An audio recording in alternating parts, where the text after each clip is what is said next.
Testimony continued today in the most notorious criminal trial in Dr. John Boyle is accused of killing his wife, Maureen. The boy confidently told the jury it was his decision to testify against his father. I heard a scream. I heard a thud. It's about this loud. We, the jury, find the defendant guilty.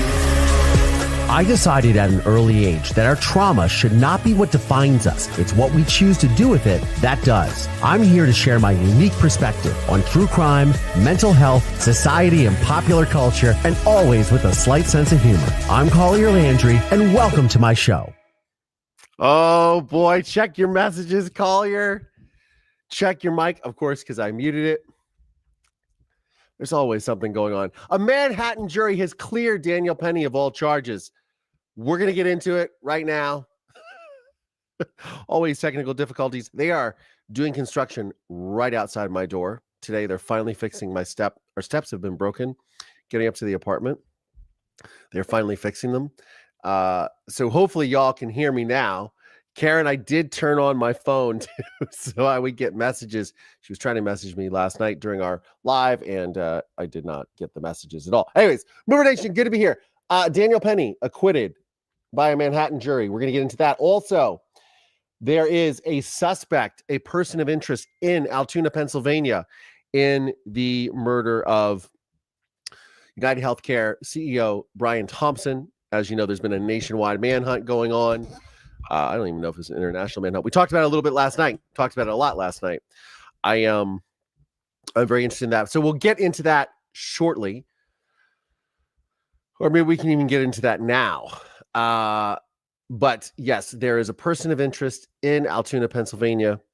This is what the Associated Press is reporting at the moment. I'll pull it up. Breaking news in this case. This is WTAE, Pittsburgh, Pennsylvania, was reporting this. Yeah, I'll continue as Collier. Thanks. We will pull this up. And man, there's so much that's going on in this on this computer. You guys have no idea. A lot happening. Anyways, here's the update from WTAE. And one of these days, StreamYard will get this right when I pull up screens and give me the right screen. Just a waste. I have to get rid of the Marisol camera since she's not here today.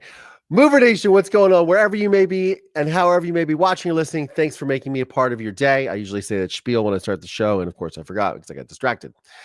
But here we are. Here we are, nonetheless. Happy Wednesday. So, UnitedHealthcare CEO shooting man held for questioning in Altoona, Pennsylvania. ABC News reports. A man in Altoona, Pennsylvania is being held for questioning in connection with the murder of UnitedHealthcare CEO Brian Thompson in New York City. Law enforcement sources told ABC News Monday the man has a similar gun as the one used in the assassination-style killing, the sources said.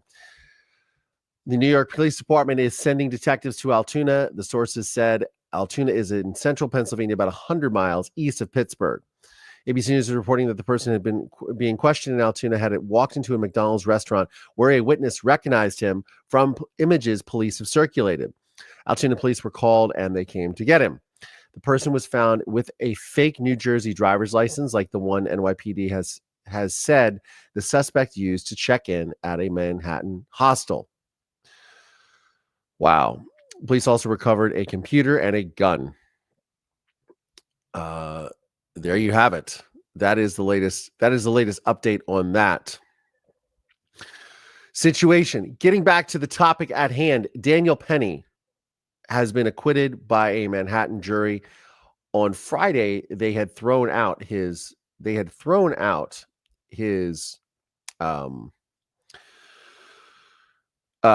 manslaughter, which was the top charge, and now he was facing the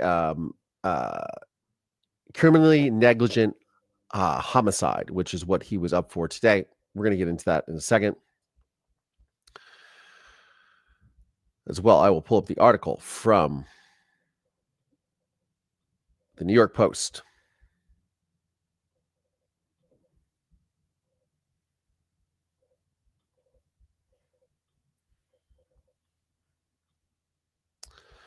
Fox News doing a little thing here. We'll let it play. News.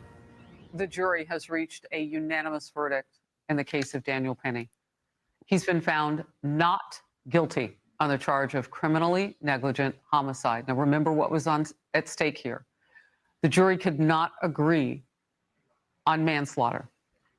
They failed to agree twice. The judge gave them another bite at the apple on this lesser charge, negligent. They now say not guilty. What does this mean? Let's first go to reporter CB Cotton, who's outside the courthouse, to find out how this has played out. Now, I hear an immediate melee of protesters, CB. Hi, Harris. That's right. Protesters are pretty upset. There's a large crowd of them out here next to me. You can hear them rattling the police barricades, saying no justice, no peace. And what they're yelling now follows a series of threats that they hurled earlier as the defense walked in with their client, Daniel Penny, telling the defense team that Daniel Penny can have no peace here in New York if he's found not guilty on this lesser charge, criminally negligent homicide. And from what I can hear right now, they're repeating those threats. They are very angry. So this is sort of shopping for a home. Okay, no, go away. To find it.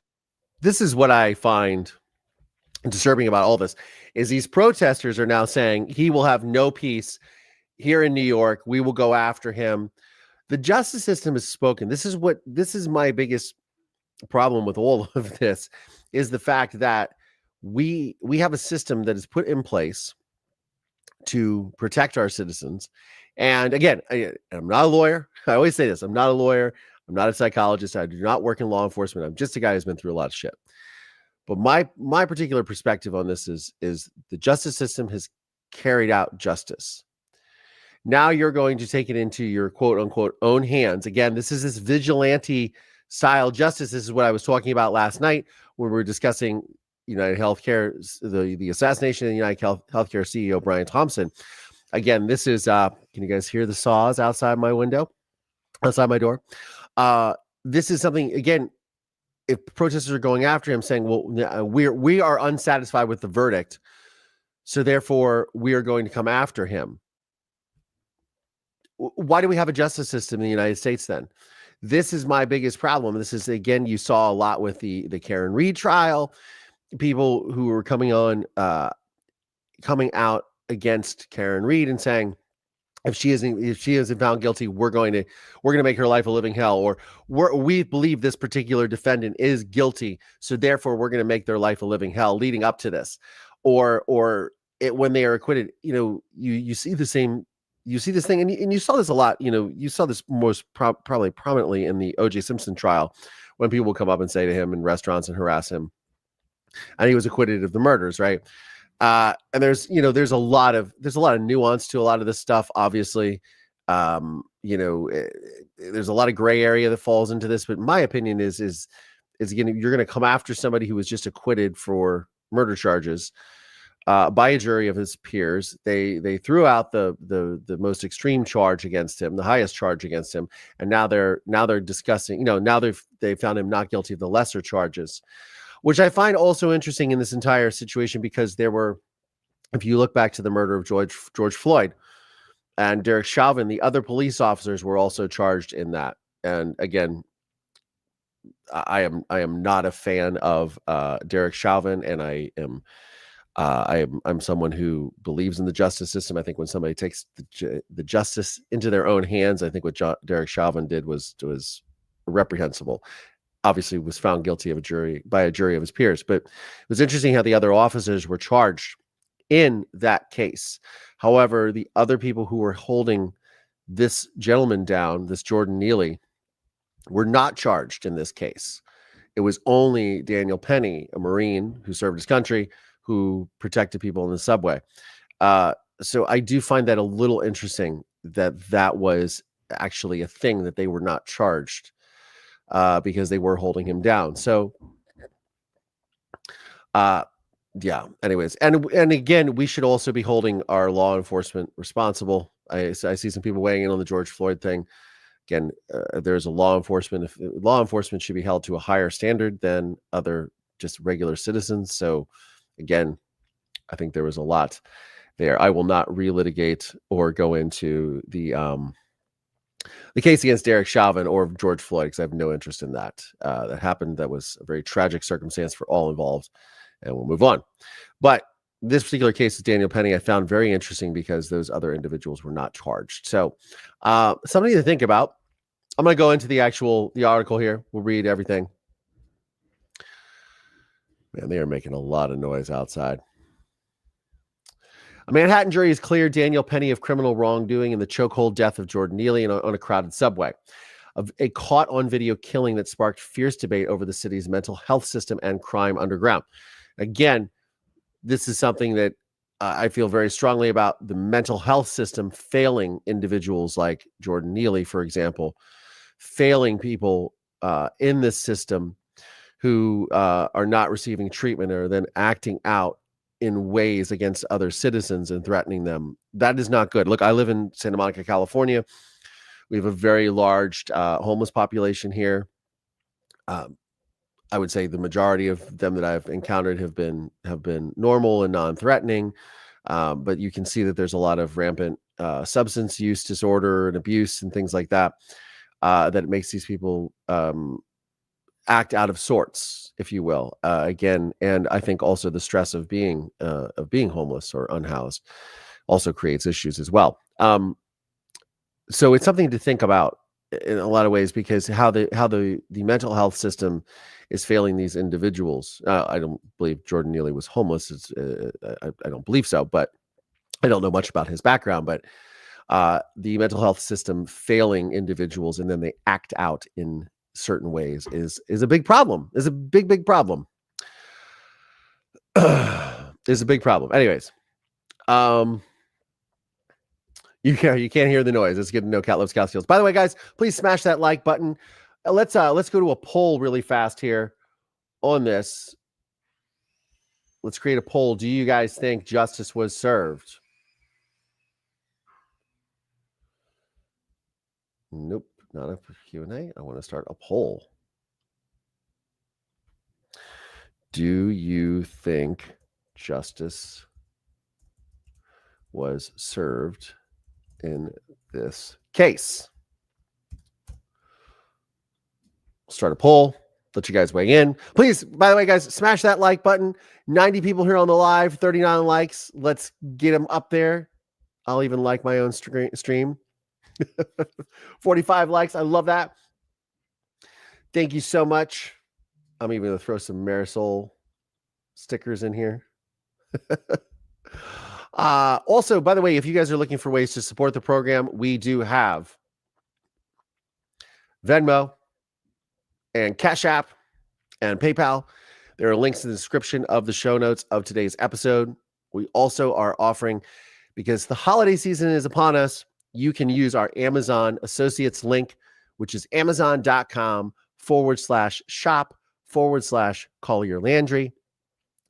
All of your purchases, we earn a small commission, which goes to support the show. It is a free and easy way to support the show while you're doing your holiday shopping. Happy holidays.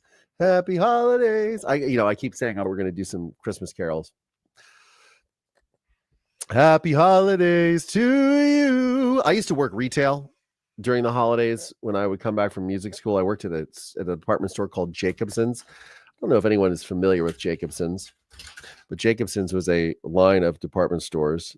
They're in the South, but they're also in Ohio. I'm putting on my headphones here so I can actually hear if this is this crazy noise outside is killing us or not. Let's go to some videos. I'm sure there are plenty of people reacting to this Daniel Penny verdict. Let's head over to the YouTubes and see what the world is saying about this.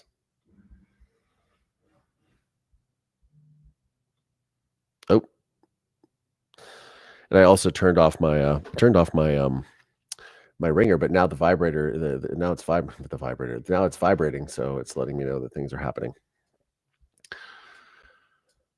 Let's go over. Let's see what these people are talking about right now here. This is Fox News Nation. Is that what it is? Is that Fox?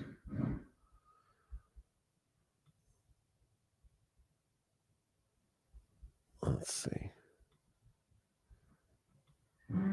Let's okay, here comes the cameras. All right. This is what we want. Let's see what's going on here. What's going on? What's going on?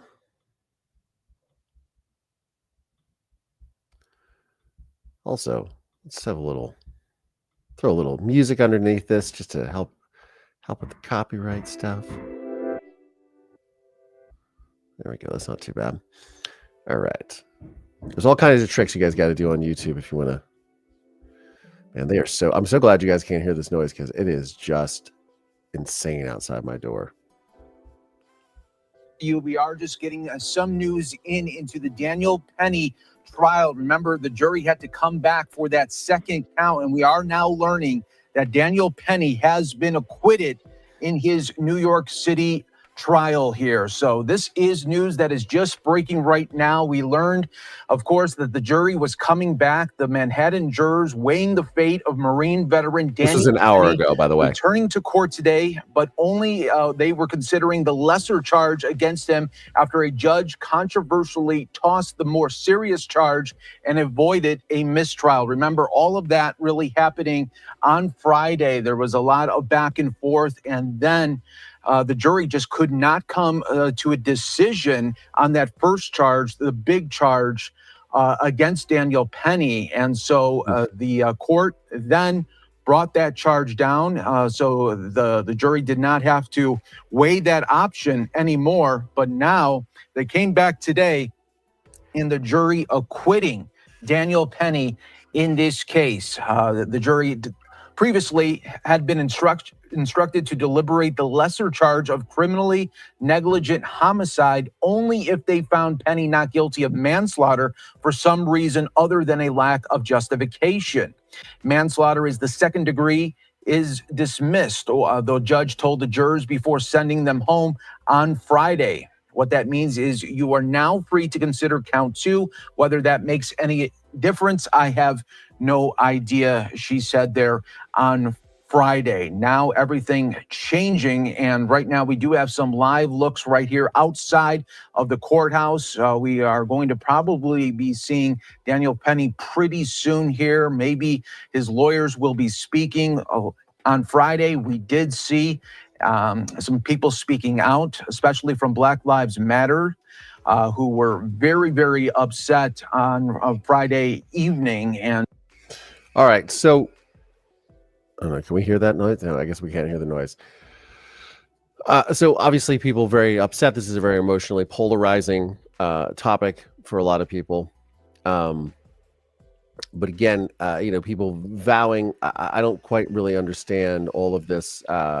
Let's make this guy a living hell. To direct the jury to go on to count 2 because the DA withdrew count 1. The court thought under the law that withdrawal was dismissal. However, he said there's no clear black letter law on the issue. The defense had opposed the last-minute charge swap, arguing it presented a violation of state laws and could encourage a precedent where prosecutors overcharge from the start, knowing they can downgrade charges later on the fly if their case doesn't stand up.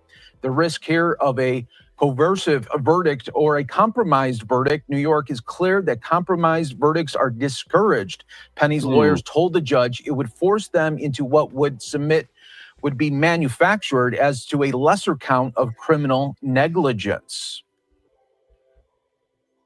Penny, who is 26, was an architecture student at City Tech in Brooklyn on May 1st, 2023, when he was taking an F train to a gym after class, and Jordan Neely, a 30-year-old homeless man who was high on drugs, barged onto the train and started shouting threats at passengers. After jurors remained there, deliberations on Monday continued. The defense asked to enter into the court record the loud noise of protesters that could be heard inside the courthouse. Before the day began, protesters both for and against Penny's freedom clashed outside. The anti-Penny faction, through a megaphone, continued making noise after the court began for the day, easily heard through open windows in the courthouse, the judge acknowledged. Penny's attorney, Thomas Kniff, said some of the statements like, quote, "If we don't get no justice, they get no peace," could be construed as threats to the jury. So these are just some of the many, many factors that we are seeing right now. Obviously, a lot of different shots that are coming in right now. And we have this shot right outside of the courthouse, awaiting Daniel Penny and his lawyers to come outside. There you have it. That is the latest from News Nation. I want to get to your comments. In the your comments, guys. Let's see what's going on here. Smash that like button if you haven't, please. We're working hard over here for you guys. Your support means the world. If you can't afford to support the channel by joining the channel membership or by becoming a Patreon supporter, you can at least smash the like button, subscribe, join Mover Nation. It's greatly appreciated.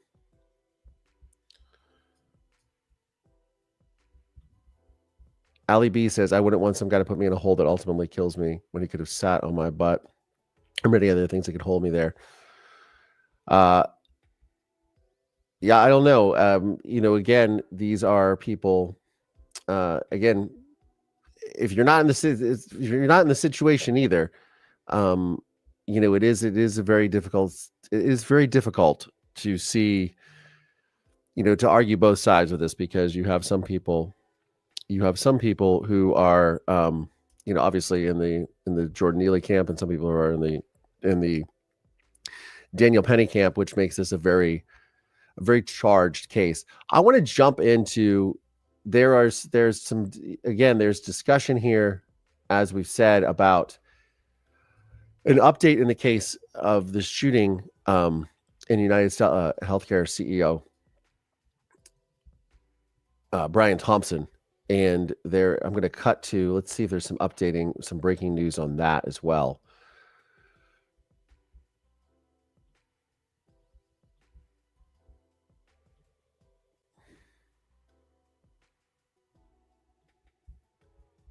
I'm going to pull that up here.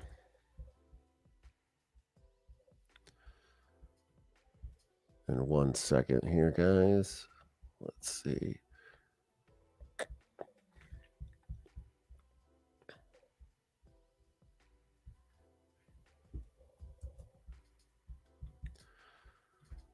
There was a man that was a suspect, was arrested in Altoona, Pennsylvania, is in police custody, under questioning.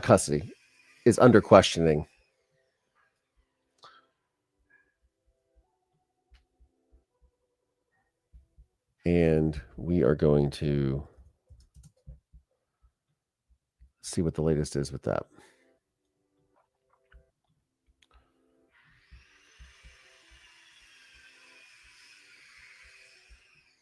ABC News is weighing in on this as well. Let's see here.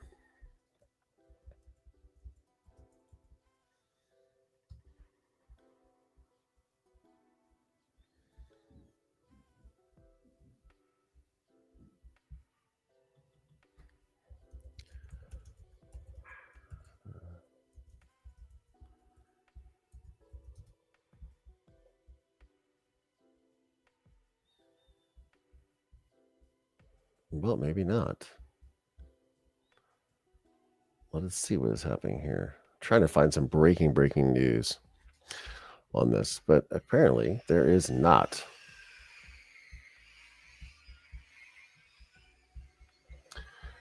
All right, let's jump back into Daniel Penny. I was looking for a live stream that we could check out here.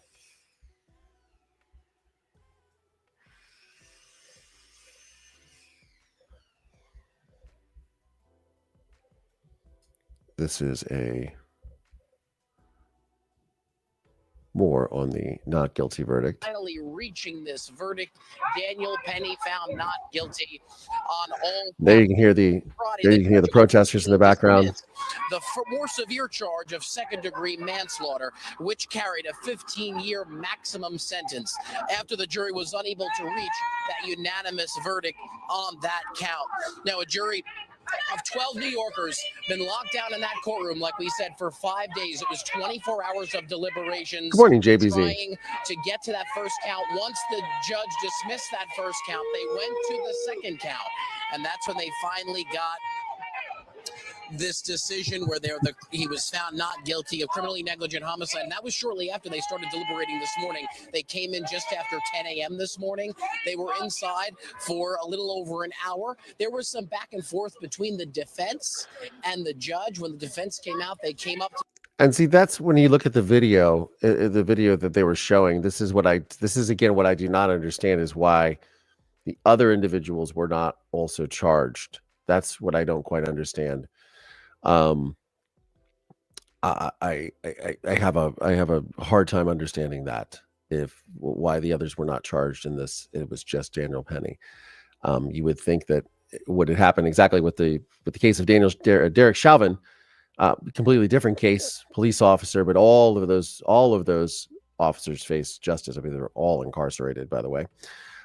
So I do find it interesting that those charges were not brought up to those other individuals. And said there's been protesters, and with so many windows open in the courtroom, we're told from our reporter Michelle Ross, who's been inside, that there are so many windows open in that courtroom because of how hot it is in that building that they could hear the protesters potentially from down in the street. The judge argued, well, there was protests on both sides. You had Jordan Neely protesters and you had Daniel Penny protesters. So both of them have been at each other. The defense was arguing that the Neely protesters were louder, and the jury could potentially hear that, and that's why they would need to possibly switch rooms. That didn't get to that point because the jury found him not guilty of criminally negligent homicide. That's a good point. Prosecutors on Friday, the judge dismissed that second-degree manslaughter count. That was the big one. That carried a maximum of 15 years. This second count carried 4 years. There was no minimum in either of these counts. This directed the jury to turn to that lesser charge. What that means is now you're free to consider count 2. Now, whether... Yeah, I used to ride the subway system here in Los Angeles, and when you are underground there, and there's no, I don't think there's any I've ever seen riding the subway in Los Angeles or buses. There's no individuals that are, there's no law enforcement there. So yeah, I can imagine in a closed system, you're underground, and an individual is violent and threatening other passengers. That to me seems like a very threatening situation for all involved, and potentially very dangerous. And again, there's no law enforcement really. And I've ridden the subway a lot in New York City. I've seen law enforcement there, I think, but I don't really know. You often always see them at the stops, and you definitely see people who are there to monitor to make sure you paid for your ticket. They'll make sure to make sure that happens, but as far as making sure that you are good, that passengers are not being harassed, or there's no violent altercations that occur, I've never seen anything like that. Iffy Angel says, I'm not in any camp. I would only hope someone would protect me in this situation. The jury got it right. Gen X is 7th Power, welcome. It's hard to factor that in until you actually experience fight versus flight. Absolutely. Chokehold is not designed to kill. Neither are tasers, but both can kill in some eggshell situations. I agree with that. I mean, we watch the UFC, right? You watch the UFC, people are put into chokeholds all the time. I wrestle jiu-jitsu. I know how to do chokeholds. Not very good at them, but they're not designed to kill people. They happen all the time. You get choked out, you tap, it happens all the time. People are not necessarily just dying because of a chokehold. Again, law enforcement does chokeholds. They are trained law enforcement. Where's our poll up to? Let's check it out here. 98 votes. Smash that like button, guys. You're here. Smash that like button if you like what we're doing. 83 likes. Let's get up to 100. That would be amazing. Let's get back to the video. Or not that makes any difference or not. We'll see. But what we're going to do is wait for Michelle Ross because she's coming here. Prosecutors allege that Penny killed Neely. We'll go back to what this case is. A 30-year-old homeless man who had previously been a Michael Jackson impersonator when he placed him in a 6-minute-long chokehold on a subway car last year, including for 51 seconds after his body went limp. Now, Assistant District Attorney have argued that Penny knew his actions could kill Neely, but continued to hold him in a chokehold for what they said was way too long, and they did not recognize his humanity. The medical examiner examiner concluded that the chokehold did kill Neely. The defense arguing that Neely died from a genetic condition, they say, and that the synthetic marijuana found in his system.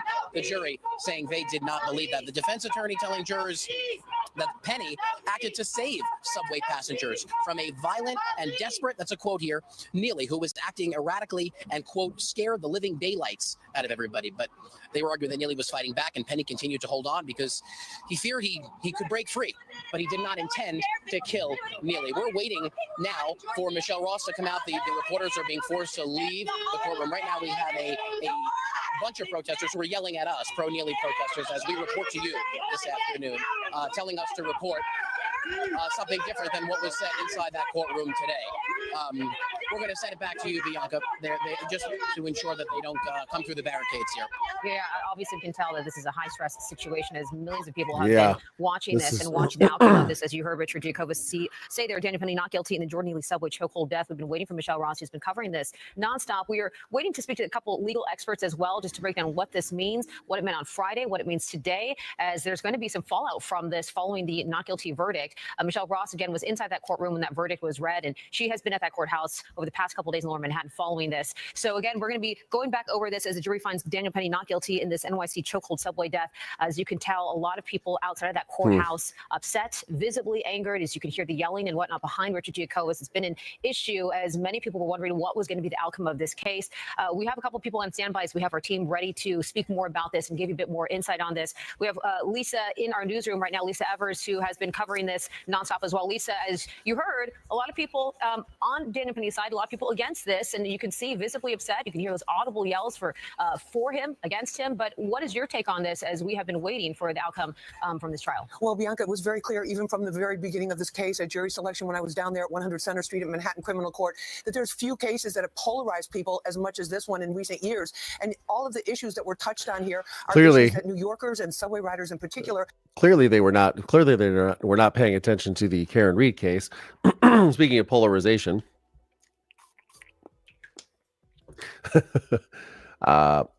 but I can see how this, subway is, look, there's like zero mass transit or effective, really effective mass transit. Let's keep it real.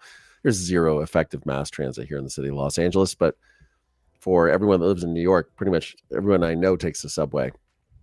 It is the main source of transportation, I believe, in New York City. So, this I think is, you have a city of what? How many people live in New York? 7, 8, 9 million. That's mass transit for a lot of people. So, this is what I think what really grips me in this case. We talk about the case is just the sheer impact of the individuals and how this affects people who use this mass transit every single day. On top of that, with the housing homeless problem as well, and the mental health care crisis in this country, people not being able to actually get the help that they need, and then end up losing their lives over it, which is just obviously extremely tragic. Extremely tragic. From this trial? Well, Bianca, it was very clear, even from the very beginning of this case at jury selection, when I was down there at 100 Center Street at Manhattan Criminal Court, that there's few cases that have polarized people as much as this one in recent years. And all of the issues that were touched on here are issues that New Yorkers and subway riders in particular are dealing with almost on a daily basis. That threat of feeling like somebody is intimidating you on the train. 1 minute they're panhandling, the next minute they could be attacking you. That threat of danger that people have, the mental illness crisis that has affected our city, where you have people who are homeless, mentally ill, as Jordan Neely apparently was, out there on the streets committing some crimes, others, and then those crimes escalating, as law enforcement sources told us, over the years. So there's that issue. There's the issue of the lack of resources. There are some people who say the system in New York City failed Jordan Neely. He should have gotten mental health treatment as well as been behind bars if he was a danger to the public. And then again, you had the other people looking at Daniel Penny as he was somebody who was trying to come to the aid of people who, quite clearly, from the testimony that was given in court, the video shown by the defense team, many people felt threatened by Jordan Neely on that train. There was a woman that broke down in tears as she was testifying what she was going through, trembling. Then there was also conflicting medical testimony that Michelle can address later on that was presented in the courtroom. They challenged the medical examiners, Daniel Penny's team challenged the city medical examiner's report and conclusion that it was the chokehold that actually killed Neely. And they raised enough doubt, apparently, talking about the amount of drugs that was in his system, the K2, the other substances that were there. There was also testimony that was very surprising to me. One of the days that I was there inside the courtroom, where the EMTs testified that this is after the police got there, and Daniel Penny is just standing around looking like, who's going to tell me what to do, or what can I do once the police arrive there on the scene. EMTs did not respond to that subway car until to that platform area until more than 20 minutes after a 911 call was made to them. So there was that huge lapse of time. There were questions about when exactly he did die. Was he still alive at a certain point, even after that 6 minutes? So there was a lot of doubt that was raised, but the emotions, the intensity has been evident throughout the trial. And some days, a lot of protesters out there, a lot of people speaking out on social media in support of Daniel Penny, but clearly emotions very, very intense right now. And Bianca, that's the latest. Back to you. All right, Lisa, thank you for breaking that down for us. We're going to turn things back over to Richard Jacob. Officer Brian is here. He works at Santa Monica College, police officer. I got to throw our picture up, man. Brian Wilson, thank you so much for being here. The majority of my daily patrol interactions are with homeless individuals. The mental health component makes it difficult. Absolutely. Spoken from someone who deals with, right here in Santa Monica, where I live, only around the corner, interactions with individuals, and it makes it very difficult for law enforcement. Officer Brian, thank you so much for weighing in. Brian Wilson, just like the Beach Boys. Thank you so much for keeping our community safe, sir. One of these days you're going to be on the program. I know you are. But thank you for weighing in. I appreciate it. Yeah, this makes it very challenging, and there's a lot of situations with law enforcement. Again, as Officer Brian just weighed in on, there's certain laws we try to enact here in the city of Los Angeles when dealing with individuals, and but when people are a threat to the public, I mean, look, again, I always say I'm not a lawyer, not a psychologist, do not work in law enforcement, just a guy who's been through a lot of shit. But the sort of the nuance with which you have to handle these situations and assess each individual situation as it goes and as it comes at you it requires a lot of skill and training and understanding and compassion as well. And that can be difficult, to say the least, and challenging for anyone who works in law enforcement, anyone who's in these situations. If people are feeling threatened on a train, you are stuck on a train underground. There's not much room. There's not much wiggle room for individuals. And again, there's always Officer Brian says, 3 months ago, I broke a rib trying to subdue an individual who was methed out. Was able to hold his own against 3 of us. I am getting too old for this. Yeah, again, and rampant drug use as well. Makes this very dangerous for law enforcement as well. Hi, Allison Lee. How are you?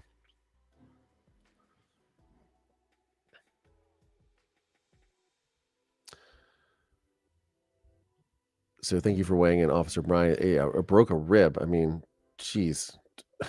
Don't you guys wear vests too? Oh, I can't imagine that. Oh, jeez. That's the worst. Jennifer Lewis Harris says, I guess my daughter, 21, lives in New York City, so this verdict is real life. It's real life to her.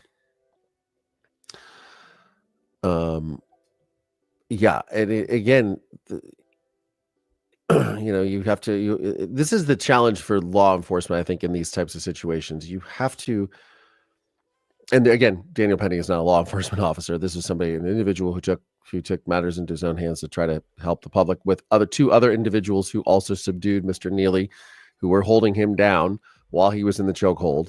So let's not forget that there are 2 other individuals that were there in this particular situation as well, holding Jordan Neely down. Let's not forget that.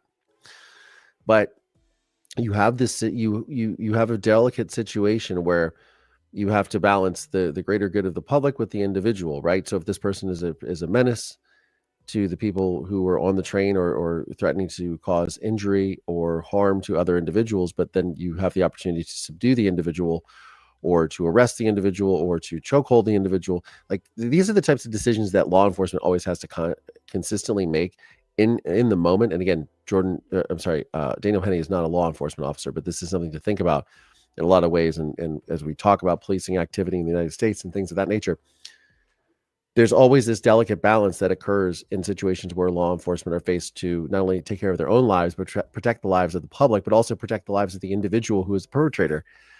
It's not easy to try to it's not easy to be these individuals that have to make these decisions, these life and death decisions, and look out for their own personal safety at the same time. Officer Brian weighs in again here. Sad thing is, I don't know how it happened. Wasn't struck in the area or hit anything on the ground. I'm at the age where I pull a muscle while I sleep.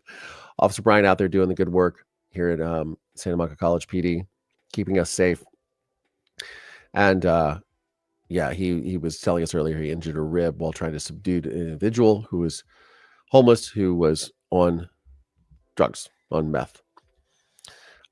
One of the things I noticed too, and you probably weigh in this, Officer Brian, but is use of PCP over here, about these stories of individuals who are on PCP, or angel dust, I believe is the same thing, where they will try to break themselves out of handcuffs, physically break themselves out of handcuffs and break their wrists, and because it's just, it takes you to a whole other mental capacity. I remember an individual who told me a story of trying to take on police officers while high on angel dust. This individual probably weighed, he was like $105, wet and wearing boots, but he had a massive drug problem for years. And I was interviewing him in a documentary, and it said that he tried to take on like 7 police officers, and he was just like this little skinny guy. I was like, wow. Yeah, this was a documentary I was doing a few years ago during the pandemic. And some of these stories you hear are very real, and people get intoxicated with these substances and then they just go after people. Unfortunately, homeless individuals are always armed, not with a gun per se, but carrying knives, shanks, etc., to protect themselves. So there you have it. This is from law enforcement, that these individuals do carry weapons, which does not surprise me. If you are homeless and you are living on the streets and you are threatened all the time by other individuals, it's very scary. It's very scary indeed. Let's get back to this. This reporting here. Who is outside of the courthouse there.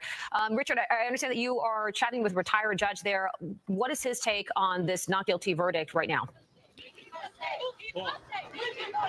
So Bianca, we're here with retired Judge George Grasso, who has and also a former NYPD. You were telling me you were inside. First Deputy Police Commissioner. So you were inside the courtroom when that verdict came down. Can you tell me exactly what that was like? It was high drama. The courtroom basically exploded. People screaming in anger and people screaming just as loud in jubilation. I never quite saw anything like it in my time as a judge, or even in my time in the police department. Was it just an eruption? It was an eruption of emotion, for and against.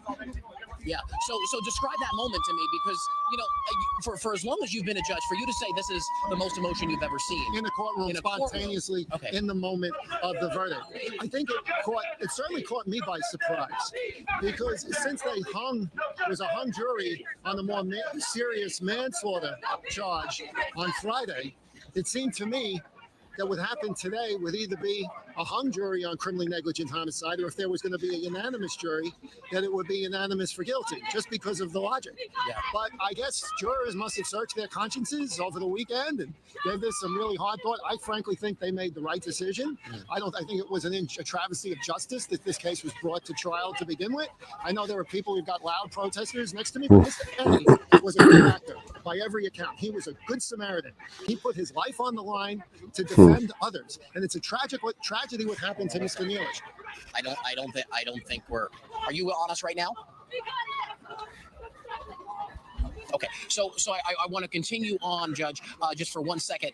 When you go back to that first count that was dismissed by the judge on Friday, when you heard that, were you saying that you were going to, did you proceed to look at this and say, well, maybe the jury wouldn't be able to come to a unanimous guilty verdict with this count too, that they would actually go the way that they went?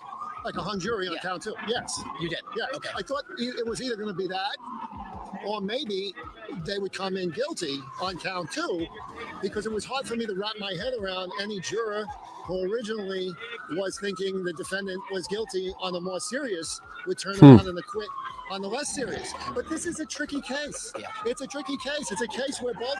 For those of you watching, this is a retired judge interviewing here on Fox, giving his opinion, weighing in on his opinion of the not guilty verdict in the Daniel Penny trial. Sides agreed that Mr. Penny was a good man. Yeah, I can't believe you out here laughing and shit. You out here laughing and shit. To try to put his life on the line to protect people. And therefore, the idea that this case was brought to begin with, I think is a travesty of justice, playing into the crowd like the kind of people we hear in the background. That isn't the way the criminal justice system should work, and I give the jury tremendous credit for their courage. And Judge, that was brought up today in the court. As you hear the protesters more on the side of the pro-Jordan going after him. The defense came up to the judge. Talk about that exchange. We heard it was a heated exchange to quiet down these protesters because of all the windows that are open in the court. We didn't realize how many windows were actually open. The defense was rightly concerned at, hearing these kinds of protesters, apparently saying some horrible things about Mr. Penny. All right, we're going to check back in with our team there down at the courthouse. Right now, we're going to check in with Imran Ansari, who has a very gifted legal mind following this issue, as you can see, contested in your hearing there outside the courthouse. Imran, I want to ask you a couple questions, though, because as you heard Judge Grasso talk about the fact that they said no to manslaughter, but now we're also saying no to criminally negligent homicide. There was a hung jury on Friday. What happened in the span of a couple days to make them all say we're going to decide on a not guilty verdict? Yeah, I mean, I think it was an interesting move first. Let's take the first step by the prosecution, moving to dismiss that manslaughter charge. That, of course, paved the way for the prosecution to keep proceeding with the case without a hung jury. And now the jury would sort of swift justice this morning, coming back with the acquittal on criminally negligent homicide. I think that they were clearly hung on the manslaughter charge. And if that manslaughter charge was going to be hung, this count, the criminally negligent homicide count that he was just acquitted on, would be the sticking point for that jury, or they would come to a consensus, and they came to a consensus here with an acquittal. This case, you hear it outside the courthouse there, and you probably heard it within that deliberation room. That was a divided jury, at least on that top count. But when they sat down this morning, they considered the charge and the law as the criminally negligent homicide. Clearly, they were able to have a meeting of the minds and come back with this unanimous decision. Of course, I think this is not the end of us hearing about this case, because it's divided the city in many ways, and it's going to be interesting to see how we move forward with all the issues that this case raised: mental health awareness, the city's ability to treat people who are homeless and suffering from mental health, and also the crime in the city and the things that we face every day as New Yorkers when we ride the subway and we are encountering people on the subway who may be sick, who may be having some issues, but of course the crime. And we had horrible stabbing from someone who was suffering from mental health illness with innocent lives lost. And I think it's going to be something we're going to be focusing on here as New Yorkers, even after this case. DA, we take back a look at what the jurors asked for, which was the city medical examiner's testimony. So you reread to them to talk about the fact that part of her testimony included issuing a death certificate without getting the toxicology test result. Was that maybe a tipping point in them concluding this is going to be a not guilty verdict? Well, I think they were focusing this morning on the language of that charge, right? Was Daniel Penny acting in a reasonable way, and did his conduct arise to criminal negligence? And I think the Emmy report did potentially have a factor in this. But I think with this charge in particular, it was more so the conduct of Daniel Penny, Imran, whether it arose to criminal negligence or not. I'm sorry to interrupt you right now. We're going to turn things back over here at the courthouse as we're taking a live presser. We're checking in what they have to say. Choked to death by someone who didn't care people was telling him to stop. Last week, the jury they couldn't decide on the top charge, but they come back this week and they give up on us. The family's hurt. I promised this family that we would get justice. We're still going to do that. We're going to move forward with our suit. The district attorney did a good job, but the jury in this case let us down. So now here's what we have. We have a call to action, because you have to do something with this anger and with this rage. Our call to action is to take care of each other. We can't rely on outside people. If we see someone asking for food, we have to take the responsibility to give it to them. If we see someone cold, to give them a coat. If we see someone going through something, to ask them if they're okay. That's how we help each other, because we can't rely on the system to do it for us. And clearly, if we get to this point, it's too late. We have to be there for each other, and that's our call to action. Everybody that's pissed off at this verdict, I challenge you to go outside today and help one person. I actually like what he's saying there. I like what he's saying there because that is something to think about. So I want to interrupt. There is supposedly an arrest that has been made in the murder of the UnitedHealthcare CEO. An arrest has supposedly been made in that case. I'm going to try to find some headlines here. This is in the murder of Brian Thompson. Supposedly there's been an arrest that has been made. Let's go to Twitter, because that's just what we have to do. Let's see what Twitter says.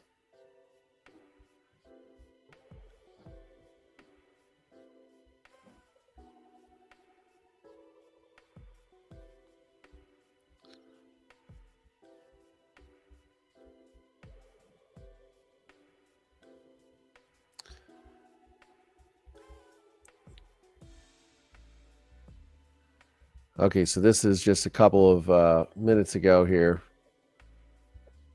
This is on CNN.com. We'll go to this really fast.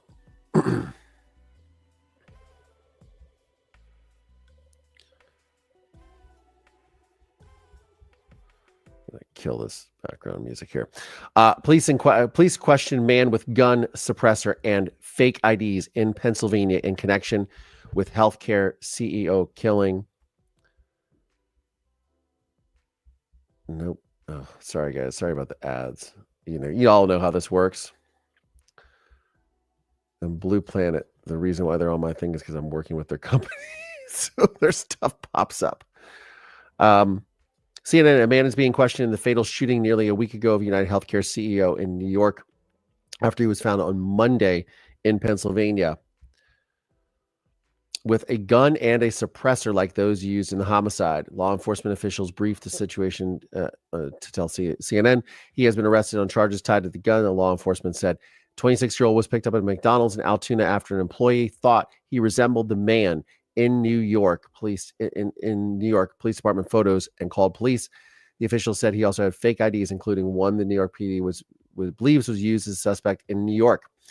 Police in Altoona, about 280 miles from Midtown Manhattan Hotel, where the UnitedHealthcare CEO Brian Thompson was fatally shot, responded to the call, picked up the man and searched him. The sources said the man also had some documents investigators want to examine as potentially relating to motive, though further details on them were not clear. Altoona police are awaiting for New York PD detectives who are en route. The sprawling manhunt for whoever shot Thompson December 4th has intensified as it crossed state lines. The suspect was believed to have left New York City in an interstate bus, police officials said, after video cameras captured him entering the George Washington Bridge bus station on 178th Street. I feel like we should probably break off and start another stream to cover this. What do you guys think?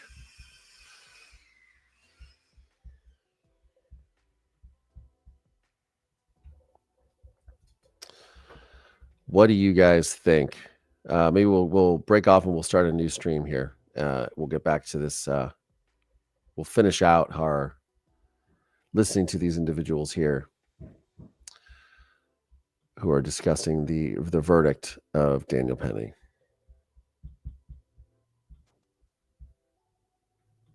If you're angry, if you're hurt, go help one person. I like this message, though. System. That's how we turn this around, by being there for each other. I just want to say, I miss my son. My son didn't have to go through this. I didn't have to go through this either. It hurts. Really, really hurts. What are we going to do, people? What's going to happen to us now? I had enough of this. The system is rigged. Mm-hmm. Come on, people. Let's do something. I really feel for this man's pain. Let's do something about it. Too often, we have Eric Garner's mother here. There's too often this is happening where we're left alone in this society. We got to stop that. We have to change how we impact each other. Jordan came on that subway car. The first thing he asked for was food, and he was killed. And the person who killed him was not held responsible. We cannot allow this to keep happening. Well, I do feel that the person was held responsible. The person was put on trial and acquitted with the charges. But again, Jordan Neely coming on the train car, looking for food, looking for this. Why is the system even? This is the point. And I understand people are in pain and people are confused about this. This is my take on this, is that there are people. Whereas, as this gentleman was saying at the start of his soliloquy, was, where's the compassion? What are we going to do for people? Let's reach out and help one another instead of harming one another. Jordan Neely was homeless. He lacked food. He was doing his, whatever was going on with him. It's a failure of the system. It's a failure of the system as a whole to support people who are having mental health challenges, who are homeless, there's a lot of nuance to this. As I said, again, I'm not a lawyer. I'm not a psychologist. I do not work in law enforcement. I'm just a guy who's been through a lot of shit, but I feel like in a lot of ways, this was a system where, and again, if this was a homeless man, where was the family at to take care of him before this happened? Which is a great point to bring up. Here's this gentleman's father talking about how much he misses his son. What was that dynamic like? If his son was homeless, where was the family to step up as well? I mean, there's a lot of, this is just a failure as a whole from every individual, every person that's been here on this journey. It seems very, very, very disturbing that this system and that the family, and it's just a failure all the way down the line. It's not just pinned on one person, which is what makes it what makes this very tragic in my mind. And as this individual said, let's be compassionate. Let's care for one another. Let us be. Oh man. Both families, Team Brittany says, both families were deeply affected by this. I feel Daniel Penny did the right thing. At the same time, I get the loss the other family is feeling. Absolutely. Mariko True says, yes, the wrong defendant was on trial. Every New York legislator who did not vote to enhance mental health care should have been at the defendant's table. That's interesting. That's a great point.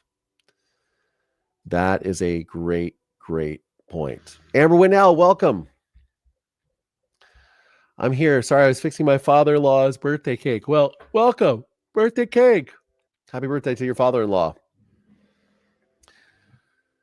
Happy birthday to your father-in-law. I don't know. Should we break off? Should we start a new live stream and discuss this potential arrest that was made? Or should we keep going?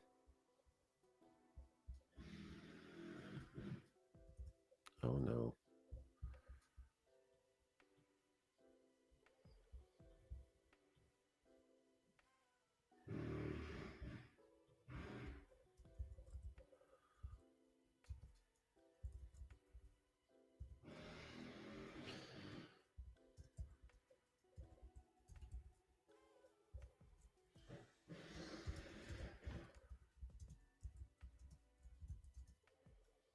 Karen Fan is reminding me about our poll.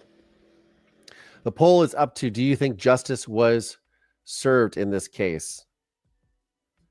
Our poll is up to 165 votes. 92% of you are saying yes, justice was served. Keep going. Edit your title. Oh, that's how we do this. I love this. See, this is why I love community. I love you guys as a community here.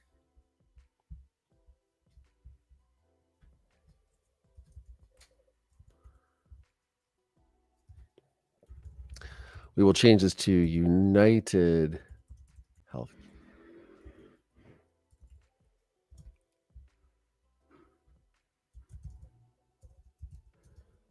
In custody, supposedly. Let's see.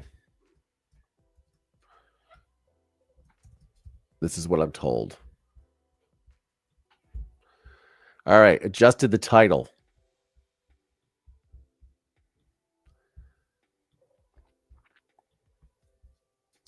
We will just keep the live stream going then. I love that suggestion, guys. Thank you so much. Thank you so much. Okay, let's try to find some breaking news here on this.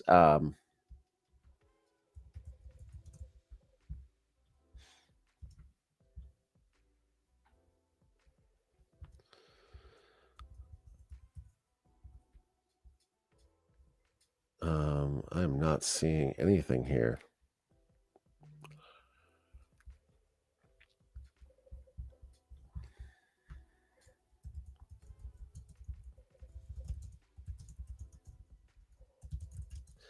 Trying to find.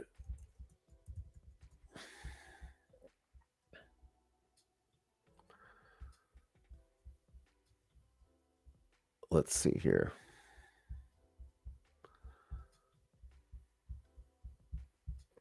As you guys know, as I was saying, Brandon says, loving the hair day today. Well, thank you so much. I didn't do my hair day today because I've been sitting making podcast episodes. And yeah, here we are. Yeah, I don't know. Good suggestion. Yes, it was a great suggestion to change the title. Yes. Suspect in custody. I don't know. Let's see here.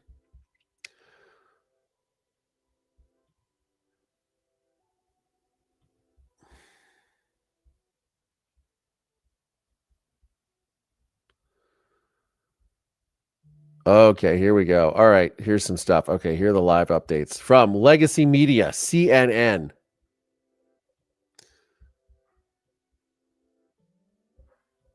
Let's go here.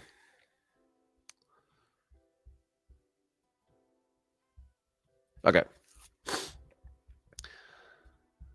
Police are questioning man in connection to CEO killing. Okay, so the man was picked up at a McDonald's in Altoona, Pennsylvania, after an employee thought he resembled the man in NYPD photos. The New York City mayor speaks shortly. Police found a 2-page document. Actually, let's see if they're going to talk here. Peter Jackson. And we'll get this stupid. Oh, I hate these ads so much as you guys do. Just in a man being questioned in the fatal shooting of UnitedHealthcare CEO Brian Thompson. Let's wait till this Lord of the Rings thing is done. A man in the nationwide manhunt, and then police are questioning a man in the nationwide manhunt for the killer of a healthcare CEO in New York. Joining us now for this breaking news is Bryn Gingras. What are you learning? Yeah, Pam, we're just getting this into our newsroom from sources telling John Miller and myself that there is a man being questioned right now in Altoona, Pennsylvania. That person is in police custody right now, undergoing that questioning by law enforcement officials. And what we've learned is pretty alarming. Basically, sources are telling us that working off of a tip, police stopped someone who was traveling by bus, and they were able to recover a suppressor, a number of fake IDs, according to one official. And also that same person is believed to also have fit the same description as all of those pictures that have been dispersed, of course, out into everywhere for people to help identify with this person. So this is a lot of information coming in right now. This is just breaking. Again, police questioning someone, a person in custody right now, believed to be possibly a suspect in this case responsible for that deadly shooting last Wednesday. And we're learning a little bit more details about that. Now, remember, again, as John Miller has been talking about all morning long, police already have a lot of evidence in their hands. In addition to all this video and all these pictures, they have a partial fingerprint, and they also have some DNA evidence that they were able to get off of some of the things that were left behind when that suspect made a getaway last Wednesday. They weren't able to make any connection to what that evidence, to a name. But in this case, if they have someone in custody, it's very possible now they can take this name, possibly if they get to that point in the investigation, use that evidence and then backtrack to the evidence that they found here at the crime scene. Now, this is all happening, again, in Altoona, Pennsylvania. This as the investigation continues here in New York City, as they continue to collect evidence, pictures, looking for a gun, a lot of evidence that they're going through right now here in New York City as well. There you have it. That is a little bit from CNN. Police found a 2-page document. There's the manifesto. Police found a 2-page document railing against healthcare industry on man being questioned and suggesting that violence is the answer. A police official has seen the document, told CNN. New York City Mayor Adams is expected to speak at a scheduled news conference at 1:30 p.m. Eastern time, which is in about 7 minutes. We will see if that will actually show up. He will be, I mean, if this gentleman had a suppressor on him, first of all, a suppressor is illegal. If you guys don't know what that is a silencer that is on the end of a gun. We see those in movies, but it is illegal in the United States to possess one of those, like an automatic, felony. Do not pass go, do not collect $200. You just go straight to prison. There's no from what I understand, unless you work for the government, there's no legal reason for you to own a suppressor or silencer for a firearm. So at the very least, they're able to detain him on that if that's what was found. Oh man.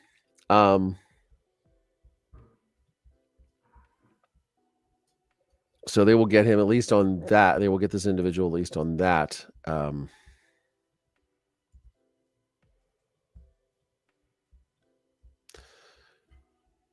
going to add that to our ticker at the bottom. If you are just joining the program, thank you so much. Mover Nation, please smack that like button. Subscribe. Join the conversation. If you can afford to, please become a channel member. At the very least, you can become a channel subscriber. You can support this program by using our Amazon.com Amazon Associates link if you're doing your holiday shopping this year via Amazon, as most people I'm assuming are, because it's a great service. You can go to Amazon.com/shop/Call Your Landry to support this program. We get a small commission from your purchases, which is a great way to help this program and not spend any additional money. You're already buying Christmas gifts. Just use our link and it really helps out the show. We greatly appreciate it here. If you're able to support via Cash App, Venmo, PayPal, you can do so. The links are in the description of today's show notes, of today's episode description here on YouTube or wherever you get your podcast from. If you are just tuning in, wherever you may be and however you may be watching or listening, thank you for making me a part of your day. I'm going to try to pull up some more stuff about this potential arrest of this individual in Altoona, Pennsylvania, connected to the murder of Brian Thompson, the UnitedHealthcare CEO. I'm trying to find more on Twitter because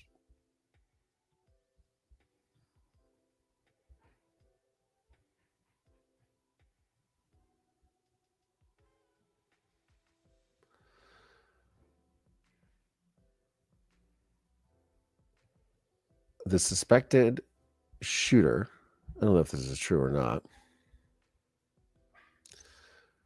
is a Peter Thiel and Andrew Huberman fan. Person of interest in fatal shooting. ID'd as Luigi Mangione. This is from the New York Post. An ex-Ivy League student.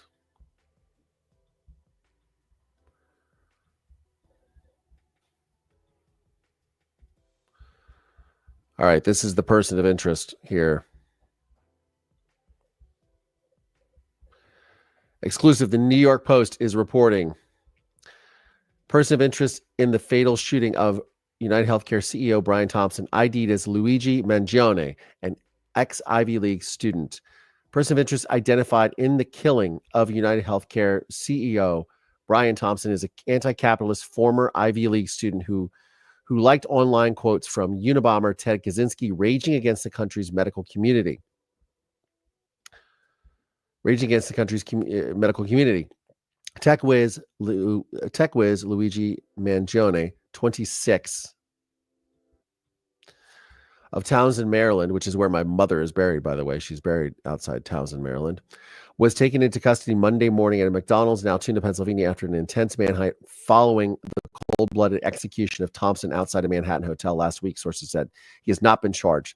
The former prep school valedictorian was caught with a manifesto that appeared to list grievances with the healthcare industry, including taking on their enormous profits, and alleged shady motives, sources said. Police have taken a person of interest. There he is, smiling Looks like a handsome guy. He is believed to have acted alone, and it was unclear if he had yet to make any statements. Mangione has subscribed to anti-capitalist and climate change causes, in addition to showing he despises the healthcare industry in the country, according to law enforcement sources citing online activity gleaned by authorities. On the Goodreads website, Mangione's account shows quotes he particularly likes, ranging from Socrates to Bruce Lee to wacky anti-establishment Ted Kaczynski, the infamous Unabomber who terrorized the country for nearly 2 decades by planting deadly bombs before he was nabbed in 1996. This is wild, man. This is wild. Absolutely wild.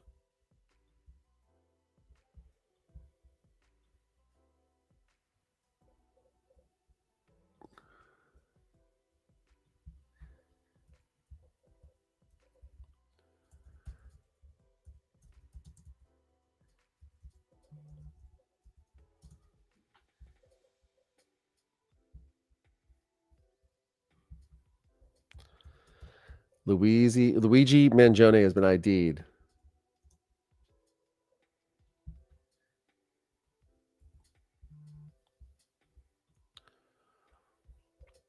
Let's see. Guys, smash that like button if you are just coming up here. If you are arriving at the live, please smash the like button. Please subscribe. Let's continue to go through this. So this is the New York Post reporting that this man is potentially in custody. There he is. There's the silencer. That's a pretty close range shot. It's wild. This is the timeline, what they know about the shooting. 6:48 a.m. The shooter rides the bike to the center. Okay, so hold on. At 6:44, the victim is walking alone towards the New York Hilton Midtown, 1335 6th Avenue. After exiting his hotel across the street, shooter, who was lying in wait alongside the building, fires at him. Shooter then runs to an alleyway between 54th and 55th. Once at West 55th Street, the shooter continues to walk on 6th Avenue, where he gets onto an electric bike. Shooter rides north on 6th Avenue towards Central Park. 6:48, the shooter rides the bike into Center Drive. Imagine a society that subjects people. So this is some of the things that Mangione supposedly liked on social media. Imagine a society that subjects people to conditions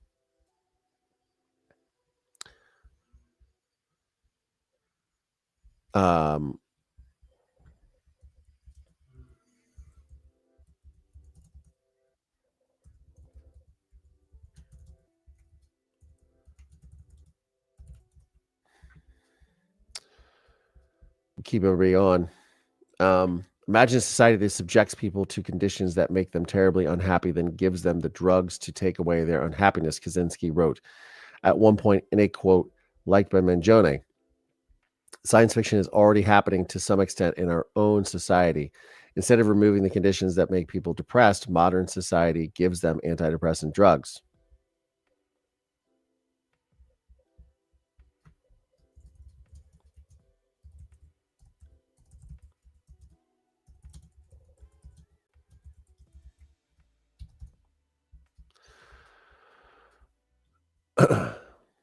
Science fiction, it is already happening to some extent in our own society. Instead of removing the conditions that make people depressed, modern society gives them antidepressant drugs.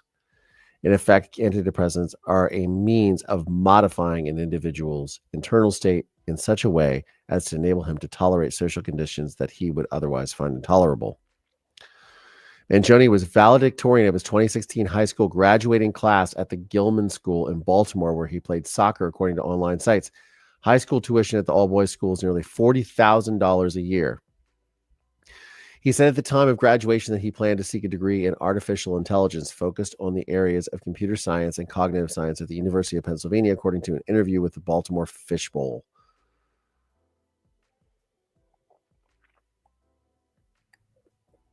Oh, that's just clickbait underneath there.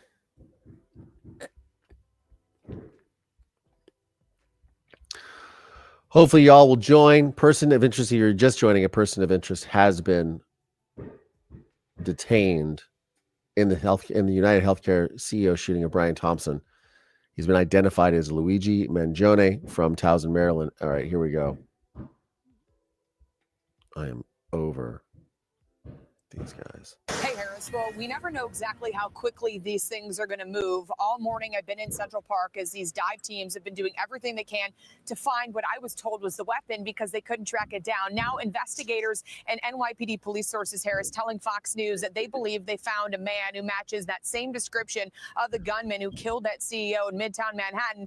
They found him at a McDonald's in Altoona, Pennsylvania. Okay, that's like a 5-hour drive from where we are right now. We knew that the person of interest had possibly hopped on a bus and fled town. Now we're being told they believe they have that person of interest in Altoona, Pennsylvania. So we kind of talked about this earlier when I checked in with you. Person of interest, suspect, they're keeping it at person of interest right now, and they're just saying he matches the description.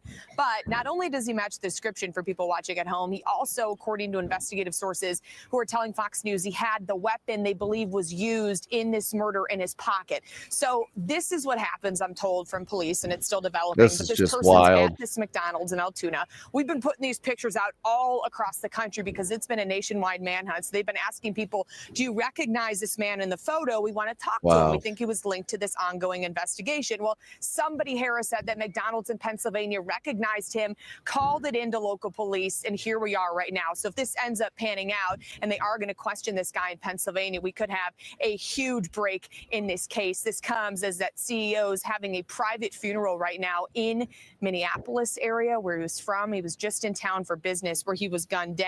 Back out here live, the question is, what's the motive at this time? No, stop. Stop. This is the gentleman's Twitter. This is him. Oh, where'd it go? I just had it. This is the gentleman's Twitter.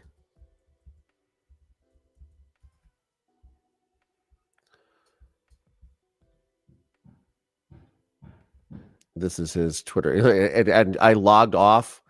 I just, it was at 1,700 followers, and now it's at 2,300 followers. 270. So this is him. This is his Twitter.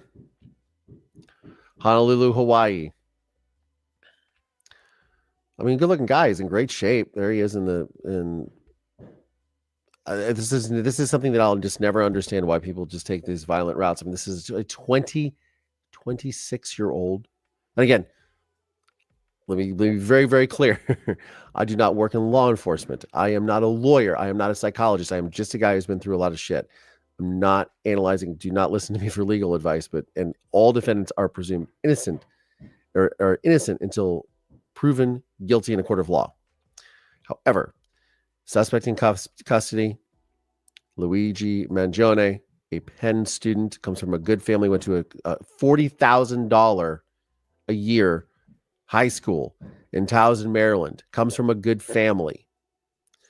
And this is something that I think that when I talk about violent crime, when I talk about these types of things, again, it does not matter where you come from. People commit acts like this or attempt to do this. Again, he is just a suspect at this time, was caught apparently with the firearm that they're suspecting that was in his possession, and a suppressor, which is a silencer. For those of you that don't know, it is very illegal to carry one of those. That's an automatic, do not pass go, do not collect $200. From my understandings of how these things work, you go straight to prison because nobody is supposed to have that. So, again, and a young person, 26 years old. I remember when I was 26 like it was yesterday. I wish it was yesterday. I wish it was yesterday. But I'll tell you, the world is laid out before you and you can have whatever you want. And this is what the route that individuals take. And this is so tragic for everyone involved. The CEO has young children, right? They are right now his funeral, and now they have somebody in custody. This is a young person who's clearly intelligent, went to Penn, the alma mater of everyone else in my family but myself. And that's a good school, Ivy League educated, world is your oyster, and this is what you choose to do with it. This is how you choose to be. I mean, this is just, if this ends up being true, this is a tragedy. This is very, very tragic because it's just, there's so a bright young future, and then you just decide to just throw it all away. Because I would assume that he would, if found guilty, if he is in fact charged and found guilty, he is facing a lengthy prison sentence, I'd imagine. It looks like there's an x-ray here. Looks like a hip sort of thing going on. Maybe he had his own issues with the healthcare industry himself. Maybe he had surgery. Maybe he was denied a claim. I mean, this is all conjecture and speculation, guys. I am not, none of this is known.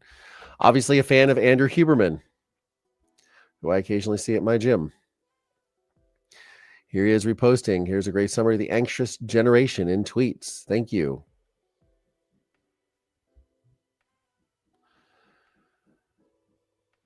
It's amazing how caffeine is the only drug that has achieved this level of societal. He's reposting this, Lex Friedman, people's podcast I listen to. Cellular agriculture is where solar power was 20 years ago and EV batteries were 10 years ago. Free ethical money for anyone who's paying attention. This succinct 5-minute article by The Telegram overviews agronomics as a current state of cell agriculture. RemovePaywall.com bypasses paywalls. RemovePaywall.com. I have never even heard of that. I'm going to have to open that link in a new tab and save that for later. Oy vey. Important highlights. Moore's Law is cutting costs from exorbitant levels to something closer to griddle parity.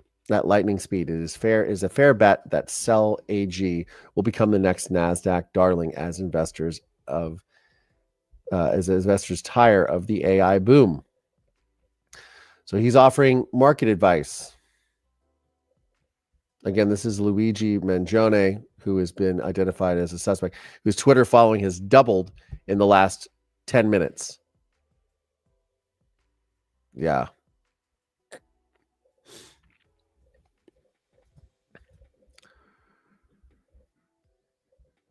Just, wow.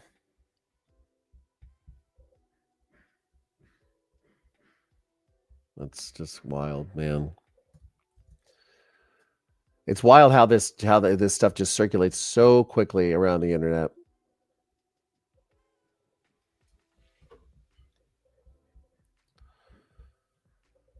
It's just absolutely wild, man.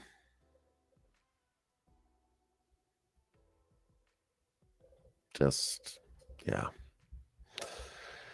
something.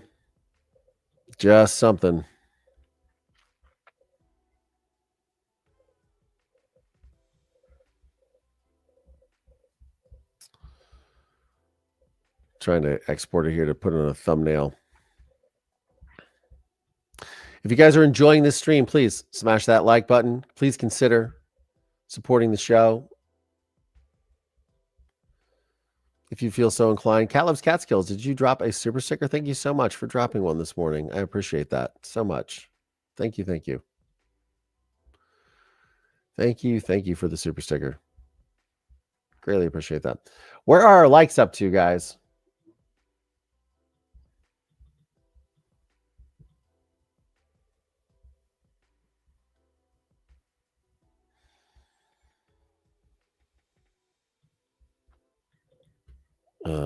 Luigi Mangione.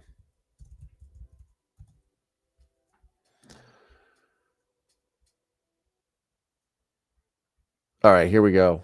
New York City Mayor speaks. All right. We will remove this.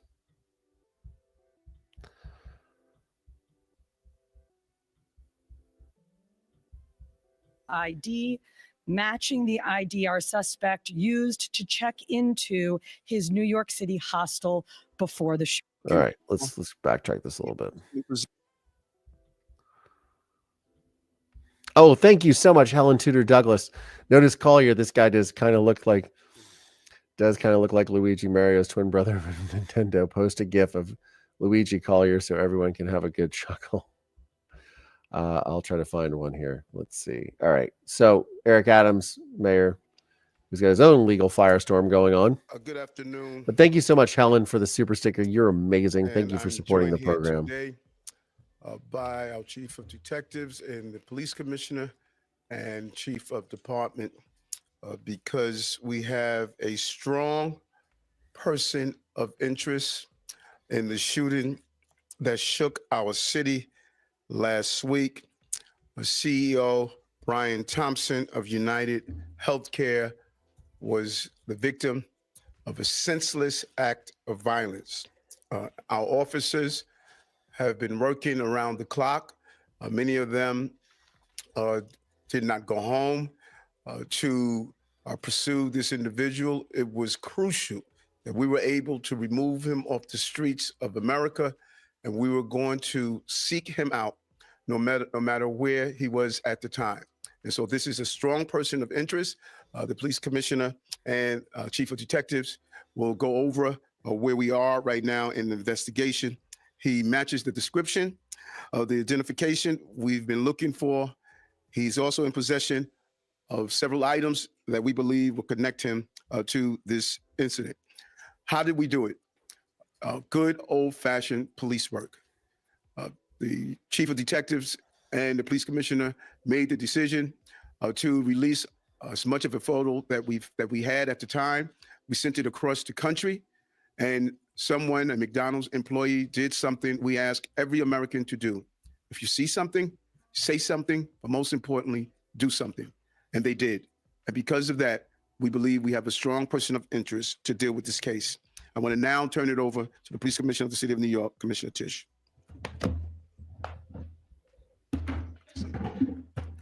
Thank you, Mayor. Good afternoon, everyone. Earlier this morning in Altoona, Pennsylvania, members of the Altoona Police Department arrested Luigi Mangione, a 26-year-old male, on firearms charges. At this time, he is believed to be our person of interest in the brazen targeted murder of Brian Thompson, CEO of UnitedHealthcare, last Wednesday in Midtown Manhattan. The suspect was in a McDonald's and was recognized by an employee who then called local police. Responding officers questioned the suspect, who was acting suspiciously and was carrying multiple fraudulent IDs as well as a U.S. passport. Upon further investigation, officers recovered a firearm on his person as well as a suppressor, both consistent with the weapon used in the murder. They also recovered clothing, including a mask consistent with those worn by our wanted individual. Also recovered was a fraudulent New Jersey ID, matching the ID our suspect used to check into his New York City hostel before the shooting incident. Additionally, officers recovered a handwritten document that speaks to both his motivation and mindset. NYPD detectives are en route to Pennsylvania as we seek to interview the subject further. This apprehension is thanks to the tireless work of the greatest detectives in the world, and of course, the strong relationships we have with our local law enforcement partners on every level, local, state, and federal. We all serve the same public safety mission. And this case, which captured the attention of an entire nation, is another example of how connected we are and how important it is to work together, share information, and pursue every lead. For just over 5 days, our NYPD investigators combed through thousands of hours of video, followed up on hundreds of tips, and processed every bit of forensic evidence, DNA, fingerprints, IP addresses, and so much more to tighten the net. We deployed drones, canine units, and scuba divers. We leveraged the domain awareness system, Argus cameras, and conducted aviation canvasses. And our detectives also went door to door, interviewing potential witnesses and doing the good old-fashioned police work that our investigators are famous for. This combination of old school detective work and new age technology is what led to this result today. And we must also acknowledge the instrumental role the media and the public played in this case. The images that we shared with the public were spread far and wide, and the tips we received led to the recovery of crucial evidence. others. We should never underestimate the power of the public to be our eyes and our ears in these investigations. This is the third time in 3 weeks that a member of the public has seen something and said something and done something that led to a high-profile arrest. The triple stabbing homicide in Manhattan, the gunpoint robberies in Queens during which an NYPD officer was shot, and now this. Now the case will continue through the criminal justice process. And while we are proud of today's accomplishment, we must, of course, remember that a family is in mourning. I want to again extend my sympathies to Brian's family, his co-workers, and all who knew him. Finally, I want to thank the women and men of the NYPD, especially our Detective Bureau personnel, with a strong assist from our intelligence analysts. We also thank the SAC of the FBI's Criminal Investigative Division, Leslie Rodriguez-Bekshies. And I want to commend the staff of the Manhattan DA's office, and especially DA Alvin Bragg. He has been working with us 24/7 on this case, and I am incredibly grateful for his partnership. I'll now pass it along to our great Chief of Detectives, Joe Kenny, who will provide additional information. Chief. Thank you, Commissioner. Good afternoon. As the Commissioner stated earlier, a male was taken into custody today in Altoona, Pennsylvania this morning. He has been identified as Luigi Nicholas Mangione. He's a male, 26 years old. He was born and raised in Maryland. We know he has ties to San Francisco, California, and his last known address was Honolulu, Hawaii. He has no prior arrest history in New York. Members of the NYPD Detective Bureau are currently traveling to Pennsylvania with members of the Manhattan District Attorney's Office to interview this subject. This case was brought to a successful conclusion based on the coordinated effort between numerous NYPD units, including the Intelligence and Counterterrorism Bureau, our federal partners at the FBI, the Manhattan District Attorney's Office, and of course, members of the Altoona Police Department in Pennsylvania. On Thursday, one day after this crime was committed, the NYPD released a photo of the shooter in this case. This picture was obtained by the NYPD during one of their extensive video canvasses. We took that photograph and we asked for the public's help in identifying this subject, and the public responded. Hundreds of tips began to pour into our hotline. Each tip was investigated thoroughly, and we began to release additional photographs as they came into our possession. The NYPD provided these photos to numerous media outlets.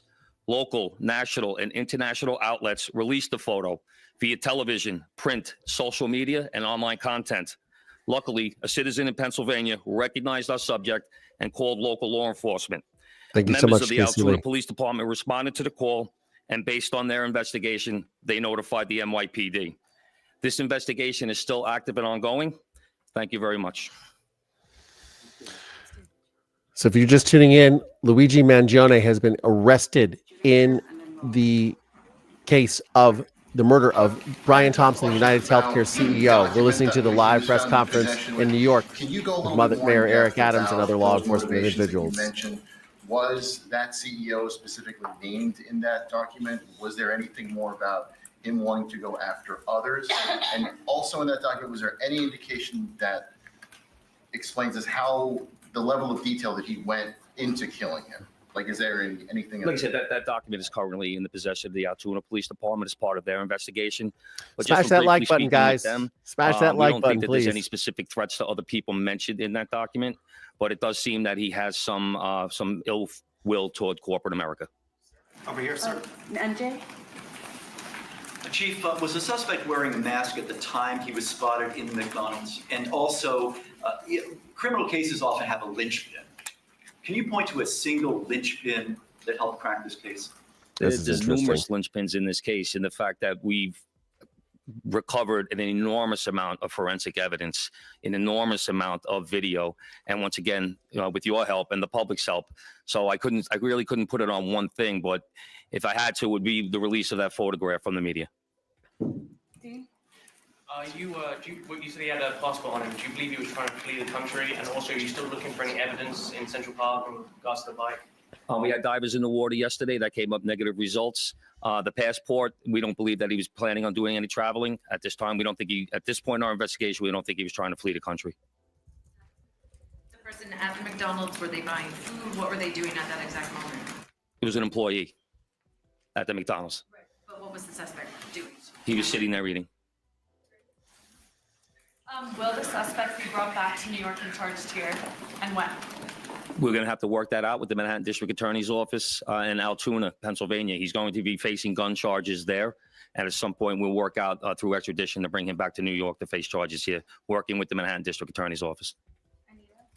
Hi, Anita from the New York Post. I was just hoping to get more details on the capture itself. Did he put up a fight? Did he say anything to cops? And we've also reported that he published online anti-health care industry rantings. Can you share with us some of the services that we've shared his posted on? Twitter We're still too. working through his social media. We're going to do a complete scrub of that.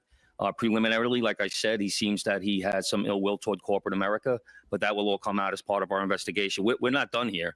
We're still going to be putting this together. We're still going to be working very hard to bring this to a successful conclusion. The capture itself, did he put up a fight? Did he say anything to police? I don't have that information. Oh, sorry. Can you elaborate on how he got there, the path he took from Port Authority and on the George Washington Bridge to Altoona, PA? Same thing. This just happened this morning. We'll be backtracking his steps from New York to Altoona, Pennsylvania. I was going to ask if we knew anything, if he took a bus to Philadelphia first and then somehow got to Altoona. But We're still working on that. We're still working through that. Is there any indication that anybody else was helping him from the inside, as far as tracking the CEO's movements? Once again, we're still working this investigation very hard. It's not at its conclusion yet. That could come out during our investigation, but as of right now, we have no indication that took place. 1,000 people here on the live stream. Let's get these likes up, guys. Smash that like button, please. He was in possession of a Helps ghost with gun the algorithm. that had the capability of firing a 9mm round and a suppressor. Can you get into a little bit about the technical aspects of the investigation? I know you deployed an unprecedented amount of technology. You also activated the Sentry program through Intel. Can you talk about how that is going to play into actually building the case as far as cell phone and all of the other technical aspects of what you've done? In this case, it really came down to technology was the use of drones in Central Park, and really comes down to the video canvas that we did. We used every source of video that we could collect, hundreds and hundreds and hundreds of hours from hundreds of sources, and that helped bring this to where we are right now. This is a massive manhunt. Guys, smash that like button, please. The gun is Please smash that like button. Comment, subscribe. There was some talk that it was a veterinarian type gun. Is that accurate? No, as of right now, the information we're getting from Altoona is that the gun appears to be a ghost gun. May have been made on a 3D printer. Oh, wow. A ghost gun? Millimeter round. Obviously, that will come out during our ballistics testing. This is terrifying. Oliver? Yeah, Oliver Barnes from the Financial Times. Do you have any indication how long this handwritten, is it a handwritten manifesto that you found on the suspect? And then also whether or not he put it online at all? Don't know if it's online. As of right now, it's a handwritten 3-page document. Chief, does he have ties to that area, and was he someone who you knew by name before his arrest? We believe he may have attended college in Pennsylvania, but like I said earlier, he has ties to Maryland and California and Hawaii. You knew him by name before today. Was his name on your radar? Excuse me? Was his name on your radar? Was he someone who you had been looking into before his arrest? No, we did not have his name prior to today. Does he have any prior arrests? I know there were none for New York City, but is there any prior arrests anywhere else in the country? We have not come across any arrests in the country. Chief, hi, how are you? On two things. On the ghost gun, is it something you're going to be looking into to see if he made it himself and can he make that himself? Or would he have to buy the gun the way it was? No, once again, that'll be part of our investigation as we follow up.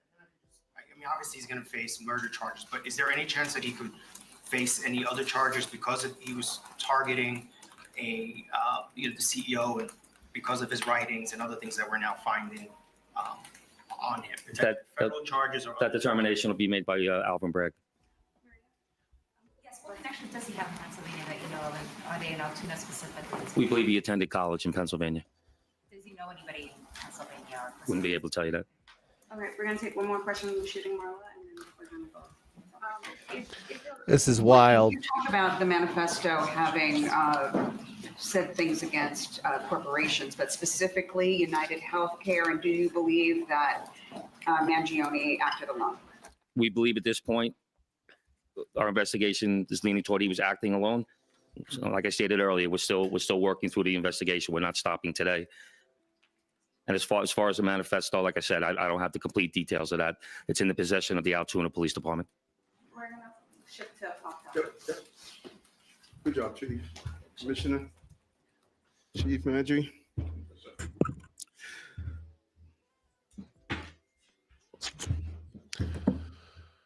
Eric Adams is back on the podium.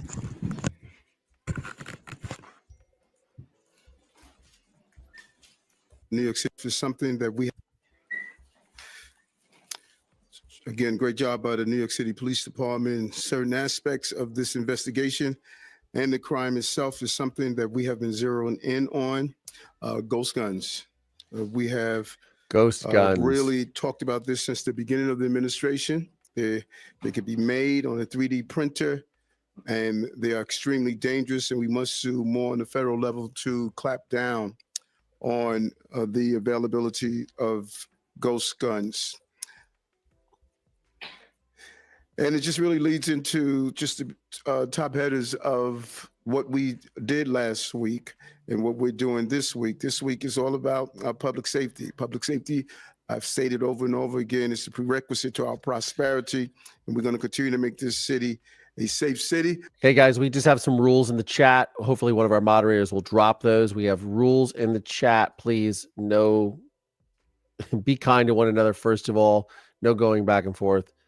Please, rules. Thank you. Always be kind. Mover Nation is a safe place for everyone. No hate, bigotry, politics, spamming, or self-promotion. Guys, thank you so much. The only person that's allowed to promote themselves here is me. Just kidding. But no, in all seriousness, no. Thank you so much for being here. Please be respectful of one another in the comments. I'll get back to playing this. Safest big city in America. But anytime you have a crime of this magnitude, it shocks us, and it really has a major impact on the perception of crime in this city. And please hit that like button, guys. Hit that like button. We're going to continue to do what's needed. Today, we announce like block count initiative, and the blocks that we identified since October, they have not had one shooting or one shots fire job that came over. We're going to add that on to our community link. I want to jump on that comment right now. It says tons of families are in mourning. That is the thing that I want to bring up, because that is absolutely true. Is you have to think about not only the family of Brian Thompson, who's currently, it's his funeral, I believe, is today, but now you have the family of Luigi Mangione, who's no doubt are being flooded with. I pulled up his Twitter before. When I opened his Twitter this morning, it had, like a couple of minutes, 25 minutes ago, it had, he had something like, something like 1,700 followers or 800 followers, something. Now he's got 13,000 followers on Twitter. 14,000, just keeps going up and up and up. This is wild. This is the gentleman who is in custody, Luigi Mangione. Looks just like the person with those big eyebrows. Again, as I said earlier, this is, look, I am not, as I say on this program a lot, I am not a lawyer. I am not a psychologist. I do not work in law enforcement. I'm just a guy who's been through a lot of shit. But my opinion is, again, if you have to consider this is a young person who is now suspected of committing this horrific murder. All innocent, all defendants are innocent until proven guilty in a court of law, as I like to say. But this is someone who's put his own life in jeopardy as well. For what? Again, for what? And I understand this is a very divisive topic, healthcare in America, etc.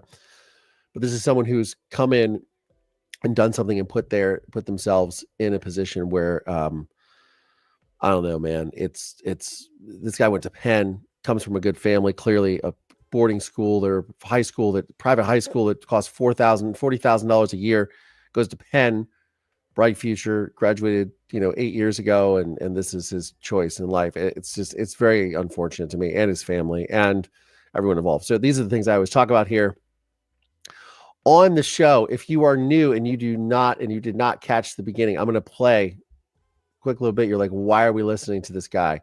This is why you are listening to me. This is me. If you are new here, there's 2,200 people here. Thank you so much. It's the largest live I've ever had. I'm going to play this really fast so you guys can know who is sitting here talking behind the microphone, unless someone else weighs in and says, I shouldn't do this. But I want to give you guys a little bit of background on who I am. I have a new series coming out this Sunday on Oxygen, A Plan to Kill. The episode is Noreen Boyle. This is a little bit about who's behind the microphone. It's going to take 35 seconds, and I'm going to take a drink of water. Testimony continued today in the most notorious criminal trial in which Dr. John Boyle is accused of killing his wife, Maureen. The boy confidently told the jury it was his decision to testify against his father. I heard a scream. I heard a thud. It's about this loud. We, the jury, find the defendant guilty. I decided at an early age that our trauma should not be what defines us. It's what we choose to do with it that does. I'm here to share my unique perspective on true crime, mental health, society, and popular culture, and always with a slight sense of humor. I'm Collier Landry, and welcome to my show. There you guys go. So for those of you that are new, because we have 2,400 people on here, that is who I am. My name is Collier Landry. I put my father in prison for murdering my mother when I was 11 years old. 12 when I went to trial. The episode this weekend on Oxygen's A Plan to Kill will be about how I, with a detective, because one detective believed me, and over the course of 25 days, myself and the detective solved my mother's murder. I made a film called A Murder in Mansfield. You can purchase it in the links below as well. And I talk about true crime, true crime, mental health, and society and popular culture, and weigh it in on that perspective. So there you are. This is me. Thank you so much for being here. We're going to try to find some more stuff on this Luigi Mangione. Again, I popped up his Twitter here, which I'm curious as to what this has now. It was 14,000. It's probably what, almost 17. Yeah, it's wild. Wild as this whole thing just plays out. Again, a young man, 26 years old. Somebody corrected me in the comments. They said a suppressor is not illegal to possess in the United States. I was not aware of that. I thought they were illegal to own and possess. Yeah, narcissist. Who is a narcissist? Are we saying no empathy and respect need to be put in preschool? I don't know what we're talking about there. Breaking news for third shift workers sucks. I have to go to bed in a couple hours. Oh, well, sorry, sour girl. Well, good luck on your third shift. Always be kind. River Nation is a safe place for everyone. No hate, bigotry, politics, spamming, or self-promotion. Yeah, I don't know. My understanding was that they are illegal, but maybe you can have look, I live in California, by the way. I live in California. We have different gun laws than the rest of the United States. I'm sure a lot of people understand that. We have very strict gun laws here, in even though people still use guns to commit crimes all the time here in California. We have different gun policies here in California. So Cheryl Cove says suppressors are illegal for John Q. Citizen must be verified as needed. Interesting. I would agree, Tam, that kids are not taught empathy or respect these days. I don't know. Empathy is something that I have a lot of, and gets me in trouble a lot. Suppressors are legal in 42 states, according to Google. Collier Landry says Smurf Anna. Everyone else says silencers are regulated state by state mostly. Interesting. Okay. Well, see, again, I have this. My viewpoint is strictly from being someone who is comes from the state of California. So grew up in Ohio, live in the state of California. Beautiful, sunny Santa Monica, California. It's a sunny day outside, I'm noticing. And I'm here with y'all. Here we are. Oh, wow. Yeah, it's been kind of gloomy and overcast lately. Okay, let's see if we can find some more. Where was Eric Adams? He was finishing talking. That has resulted in over 1,000 operations. Talk about his initiative in the cities, not only. All right, so there we go. We're gonna get away from that. See what some of the other I guess he is still.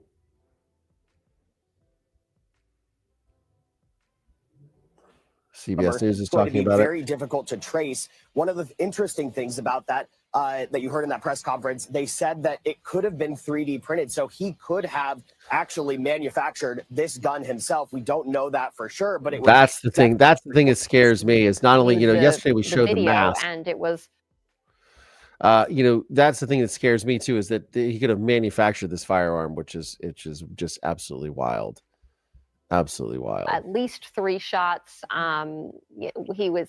The victim was stumbling, and then he continued this horrific attack in cold blood. And Let's yes, go ahead pray and for bring the in families. CBS News correspondent Tom Hansen, who joins us now outside at New York City Hall. Tom, what more are we learning about this person of interest and what charges he may face?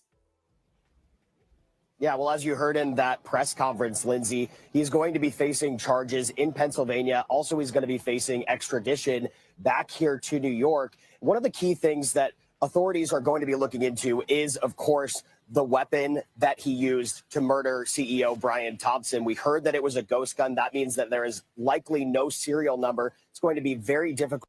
Yes, I understand that it's not necessarily illegal to make your own ghost gun. Yes, but it is still a terrifying thing to be able to do, because guns should be regulated.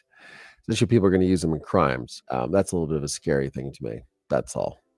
To trace. One of the interesting things about that that you heard in that But I press grew up conference, using they said firearms. that I'm it from could have Ohio, been so 3D printed. So he could have actually manufactured this gun himself. We don't know that for sure, but it would definitely align with the resolve that he had in a targeted killing like the one that we saw several days ago. So there's still a lot of information that we are learning. We're also going to presumably learn exactly how he got to Altoona, Pennsylvania. That was something that authorities were not specific on. A lot of details coming out of that press conference, but a huge moment today in this sprawling investigation. We saw that the investigation fanned out as far as Atlanta, Georgia, and a key development in Altoona, Pennsylvania today. Lindsay? Tom Hansen, I spoke with Rich Esposito, formerly of the NYPD. He said that the daunting task of taking all that camera footage from New York City and trying to piece together his movements, it is such a tiresome task. Hundreds of officers working so many hours. He said he could see the wariness on law enforcement today. What are New York officials saying about this arrest? Yeah, I mean, well, basically what we heard in that press conference once again was when asked about a key linchpin in this investigation, authorities said that there wasn't just one linchpin. This was an enormous operation by NYPD and coordinated operation by authorities, multi-state in this investigation. So, what we're going to find out is that this was something where they had to parse through so many hours of footage, so many videos and photos on social media. What they did credit was that one video of him pulling down his mask and smiling at the hostel, that was a key bit of evidence for people to see and to identify him. But, this is just an enormous investigation, multi-day, multi-state, and authorities presumably have found the suspect that they've been looking for. We'll find out more as NYPD goes to Altoona, Pennsylvania to give him a line of questioning and presumably bring him back to New York at some point. Tom Hansen, thank you. Let's bring in CBS News legal expert and analyst Ricky Kleeman for more on this. I mean, Ricky, from a legal standpoint, all of this information that we are learning, really just a waterfall of information on what law enforcement has been able to piece together. What is your reaction? Well, my reaction is one not of surprise for 2 reasons. Number one, I have a great deal of faith in the NYPD as well as the FBI.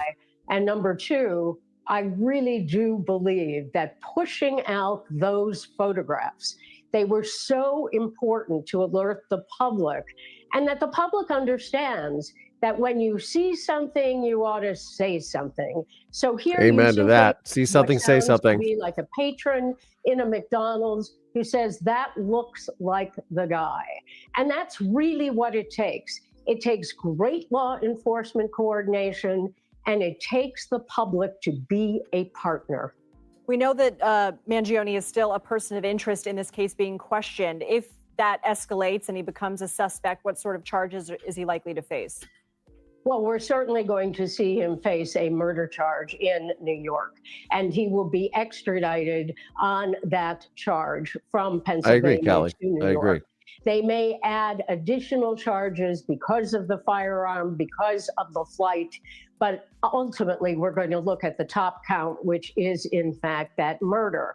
And when you're dealing with someone who commits a murder that is premeditated and he lays in Again, wait, premeditated. that is something where you're going to find someone who may be spending the rest of his days behind a prison cell. Ricky, what happens between now, when a person is still considered a person of interest being questioned, and when a person becomes a suspect? Is it everything that they were talking about from fingerprints and DNA testing? What happens right now? It becomes at this, when you're looking at it at this stage, although Yeah, the McDonald's employee that called it in. person of Yeah, interest, absolutely. we all know in this situation, And I agree, he is Tam a Tam. No one's suspect. above the law. What will happen is that when the NYPD officers or detectives come to Pennsylvania to question him, he is certainly going to have to be advised of his rights, his Miranda warnings. And at that point, he has the right to claim an attorney and a right to remain silent. At that point, or he has a right to talk if he would like to talk. That is going to be the point when he turns from a person of interest to a suspect and, of course, to a criminal defendant.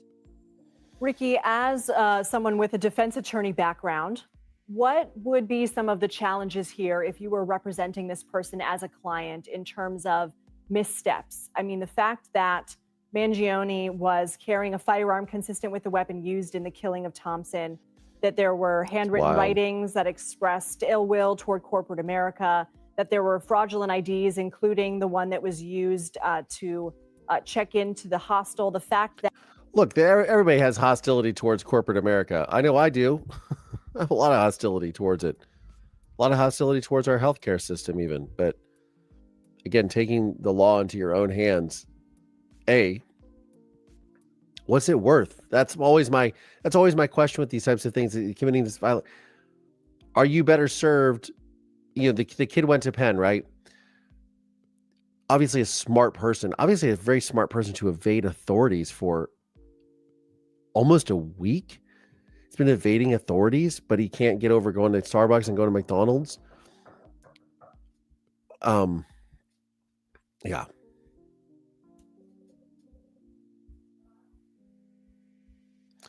I got somebody knocking at my door. I'm going to play this. that in this high profile case in which there is a multi-state manhunt, this person is sitting in a McDonald's eating a meal. What you have here is a situation which defense lawyers like to call are facts beyond change. There are facts in this case that you cannot make them go away. They're there. So your duty as a defense lawyer is twofold. Number one, is there a deal available in any way, shape, or form for this defendant, when he becomes a defendant, to be able, if there were other people involved, to be able to say that there might be a plea deal? On the other side of that, the defense lawyer has an ethical obligation to defend this client zealously. And it looks like the facts are pretty overwhelming when you look at the evidence as it piles up into this mountain. So is there a mental illness defense, which would be something that certainly the defense lawyer would have to consider? You also have to think about the fact that this is a young man who may have been playing some kind of a game. We also know that he teased the police with what he wrote on those cartridges and bullets with the words of deny or depose or defend. We have someone who teased people with these photographs, who dropped a bag, his backpack, and it had Monopoly money in there. Is that going to help you in terms of creating a mental health defense, or is that all going to continue to hurt you? But the defense lawyer has his or her work cut out for them. Ricky, I do want to ask the significance of the weapon here, in which law enforcement are referring it to it as a ghost gun that may have been made on a 3D printer. We've reported, CBS News has reported, capable of firing a 9mm round consistent with casings found at the site of the killing. What is the significance of the fact that it was a ghost gun, that could have been made on a 3D printer? Well, if it certainly turns out that this is a ghost gun made on a 3D printer, and they can show that this is the person who made that gun, it goes right back to his premeditation. It also is, I'm sorry to say, a rather sad statement about our society at this point. Ricky Kleeman, certainly appreciate all of your time and expertise. Thank you. I want to bring in Anna Schechter back into the conversation. Anna, we've been reporting how difficult it is as the hours and days go on to locate and apprehend a suspect or person of interest. In this case, the person of interest sort of had time on his side, 5 days. Have your sources been talking to you about the challenges increasing exponentially as the days dragged on? Well, certainly, because it just expands the area where he could have traveled to. And that's why getting those photos out to a national audience and potentially internationally, we were asking about going north. There was a concern about him going into Canada. There was that heightened concern even on the first day.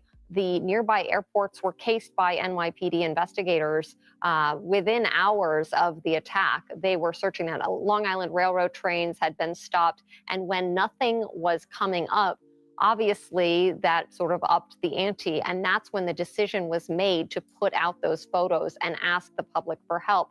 Because historically, that can be crucial to these kinds of investigations. You know, we think that we don't have any agency that our face is everywhere because of facial recognition. But what this case shows us is that, you know, you do have a certain amount of agency, and he made mistakes, but he also did some things right by the way that he moved so quickly in order to disguise his movements. It certainly is harder to identify somebody who is wearing a mask where only your eyes are visible. We do have that photo from that one flirtatious encounter at the hospital with the clerk in which he was smiling.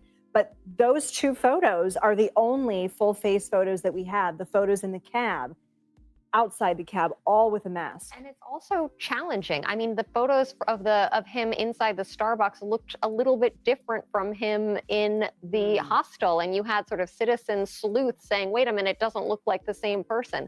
Then later, after he committed the crime, you have a photo of him getting into a cab. This goes to his premeditation. He took the ski mask off. It appears to me that he changed his jacket and he put a surgical mask on.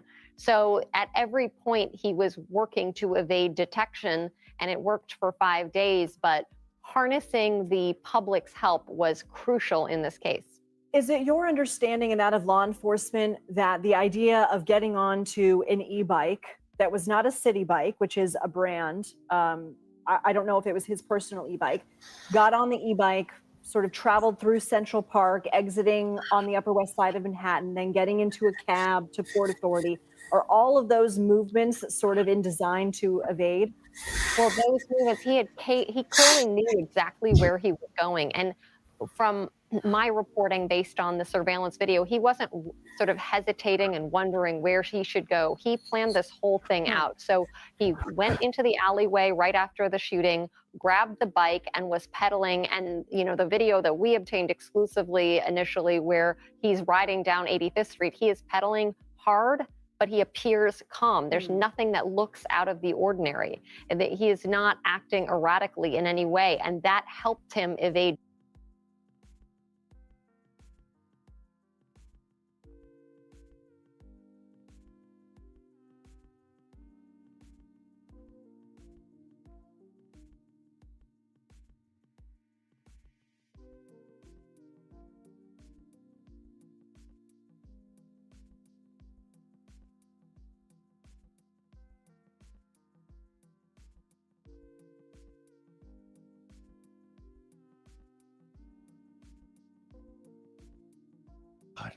Oh, my mic was muted because, you know, I have people, I apologize, guys. I have people outside my door working and rebuilding our stairs outside my apartment, and they've just been making me crazy. Anyways, again, Luigi Mangione has been arrested as a person of interest and as a suspect potentially in the murder of UnitedHealthcare CEO Brian Thompson. whose funeral is today. In the United States, here we believe in justice, and we also believe in you are innocent until proven guilty in a court of law. I am not a lawyer. I am not a psychologist, and I do not work in law enforcement. I'm just a guy who's been through a lot of shit. And yeah. Oh, poor man. People are dropping off. My mic was muted. Oh, well, that's okay. If you're joining us live again, Luigi Mangione arrested. He is a suspect, again, innocent until proven guilty in a court of law. He is a person of interest in the murder of UnitedHealthcare CEO Brian Thompson. He was arrested in Altoona, Pennsylvania on gun charges, and they have found all kinds of things on them. This is a 26-year-old student at the University of Pennsylvania from Hawaii, or from Towson, Maryland, but currently lives in Hawaii, apparently. I'll get back to playing the news clip here. Detection because he wasn't drawing attention to himself. So at all those points, not drawing attention to himself, even going to the McDonald's and just sitting there quietly eating, it seemed that he was getting a little bit more brazen. The NYPD said on Friday that the entire time he was staying at the hostel, he was wearing a mask.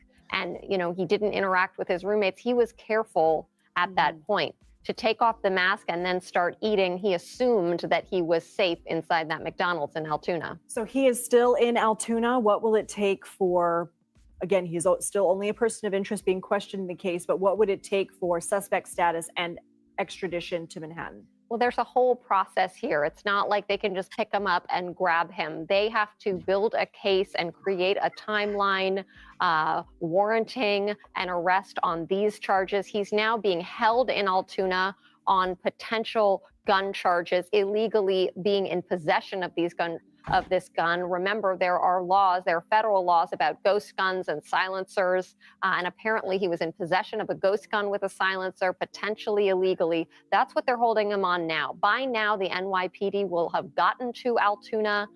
They are likely there, and there's paperwork. He has to appear at a summons in Altoona before the extradition happens. The U.S. Marshals are involved. He will be transported. What would the time frame be on that? It could be in the next couple of days.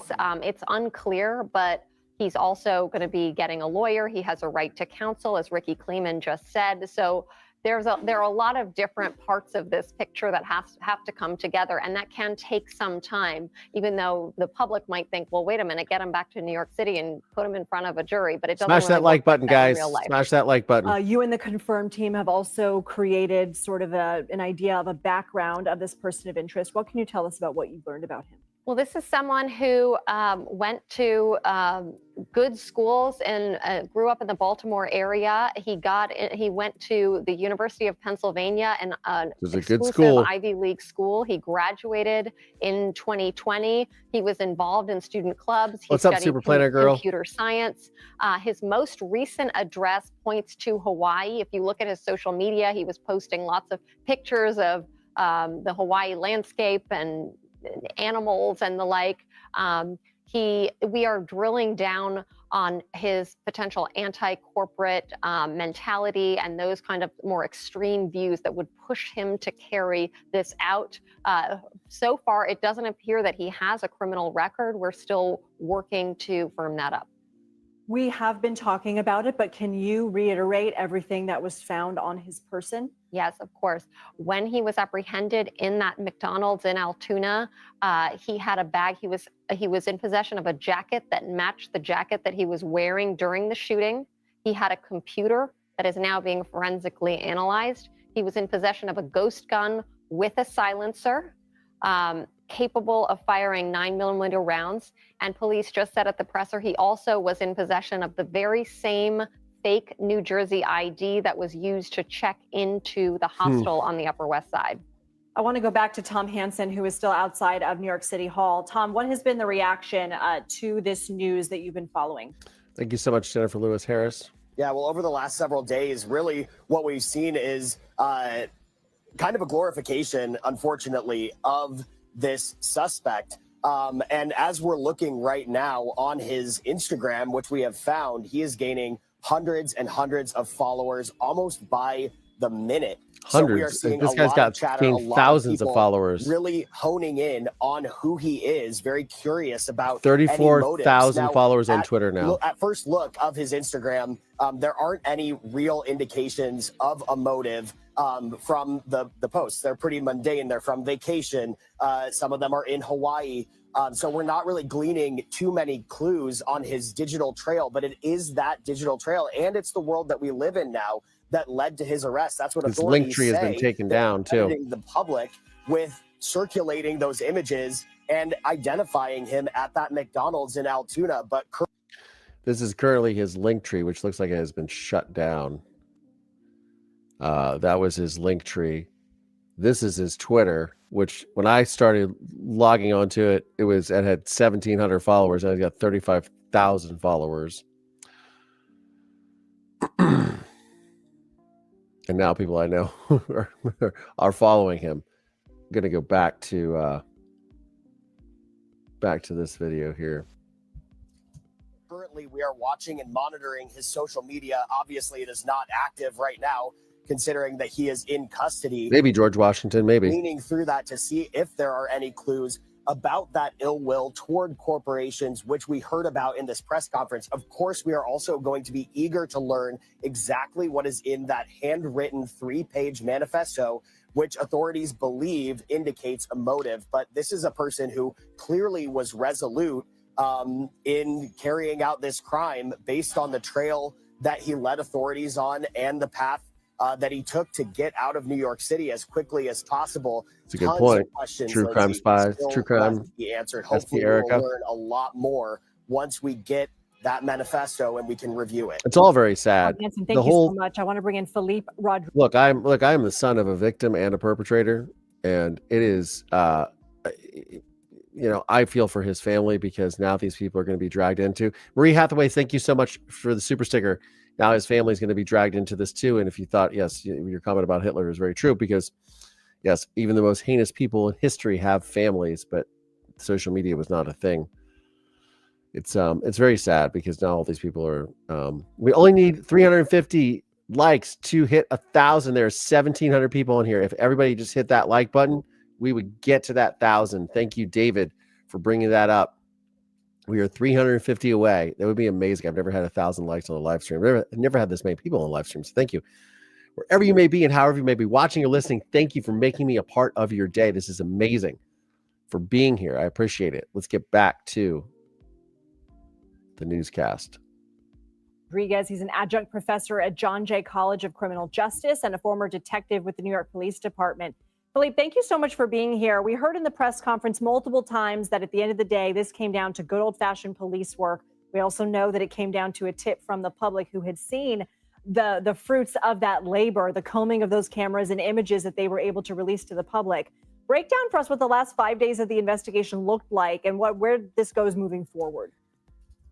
Well, at this point now, it's just putting everything ready for prosecution. If it is, the first thing we're going to do is try to get DNA evidence. Right, usually taken from a swab from the interior of your cheeks, because we also had so much physical evidence. We had the book bag, we had the Monopoly money, the jacket that was recovered, but we still have a lot more to go, and that's what people need to realize. We still have to try to recover that specific firearm. The reports that we're getting from Pennsylvania is that yes, he was in possession of a ghost gun, but not the actual firearm that was used in the homicide. It's a very specific and unique gun. So that's why, you're still going to have the divers out there trying to get that. And another key piece of evidence that I like to see would be, getting the bicycle. And then after that, it's going to go into the forensic zone where we're going to try to get any information that we can from a cellular device. Interesting. Philippe, are you surprised it took police 5 days? No, it's once again, I know the public speculated quite a bit. But remember, like I tell everybody, he was out here 10 days in the city. And what did we get? If it wasn't for the hostile picture, we would have had, we would have been a lot. Central Park doesn't have cameras. Once again, we can see how the partnership of both the public, the media, and police work well together. Because if someone, there's the bike. Closer up on the bike there. had it alerted them at the McDonald's, probably still would have been out there. And it was just the fact that no matter how good science is at times and technology. Dedicated detectives at NYPD, that's what ends up solving it. Right. Philippe Rodriguez, Anna Schechter, Tom Hansen. Thank you all so much. Our thanks to Ricky Kleeman as well. We'll have more on this on the other side of this break. All right, we're not going to get into the break. I'm already probably going to be whacked by something here on YouTube, I'm sure. Took 26-year-old Luigi Mangione into custody for an So there's where he was taken in Altoona, Pennsylvania. Altoona, PA, and I don't know if you can see you see my pointer. And there's New York City. It's about 380 miles away, something like that. unrelated incident in the city of Altoona, which is roughly 2 hours east of Pittsburgh. A source says he was spotted eating at a McDonald's and an employee called local police to tip them off. We're also told he was carrying fake IDs, including one from New Jersey that he used to check into a New York City hostel the week of the killing. New York City Mayor Eric Adams says he is a strong person of interest in the case. He matches the description of the identification we've been looking for. He's also in possession of several items that we believe will connect him to this incident. Anna Schechter has been following this case for us and is here in Studio 57. Anna is the senior coordinating producer for our CBS News Crime and Public Safety Unit. What more are we learning about this strong person of interest, and what's the difference between a person of interest and a suspect?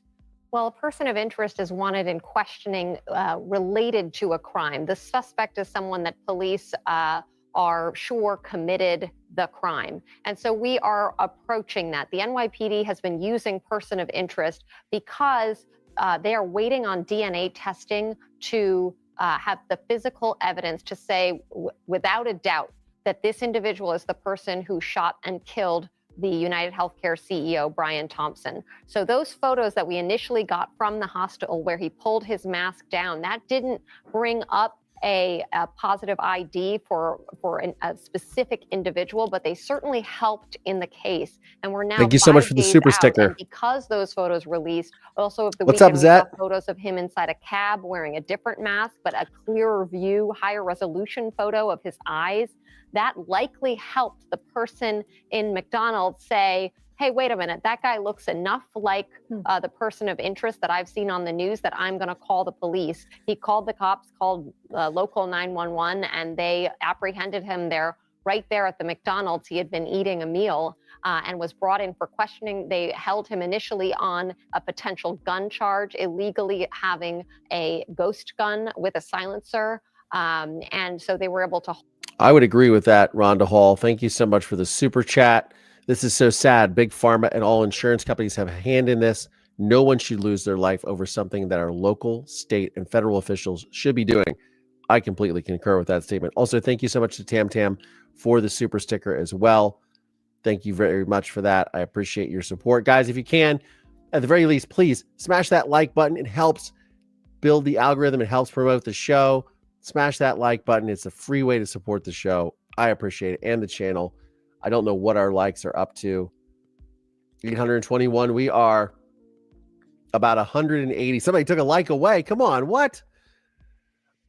Smash that like button. 827. We are 173 away from 161 away from 1,000 likes. If we can get to 1,000 likes, I'm going to be super happy.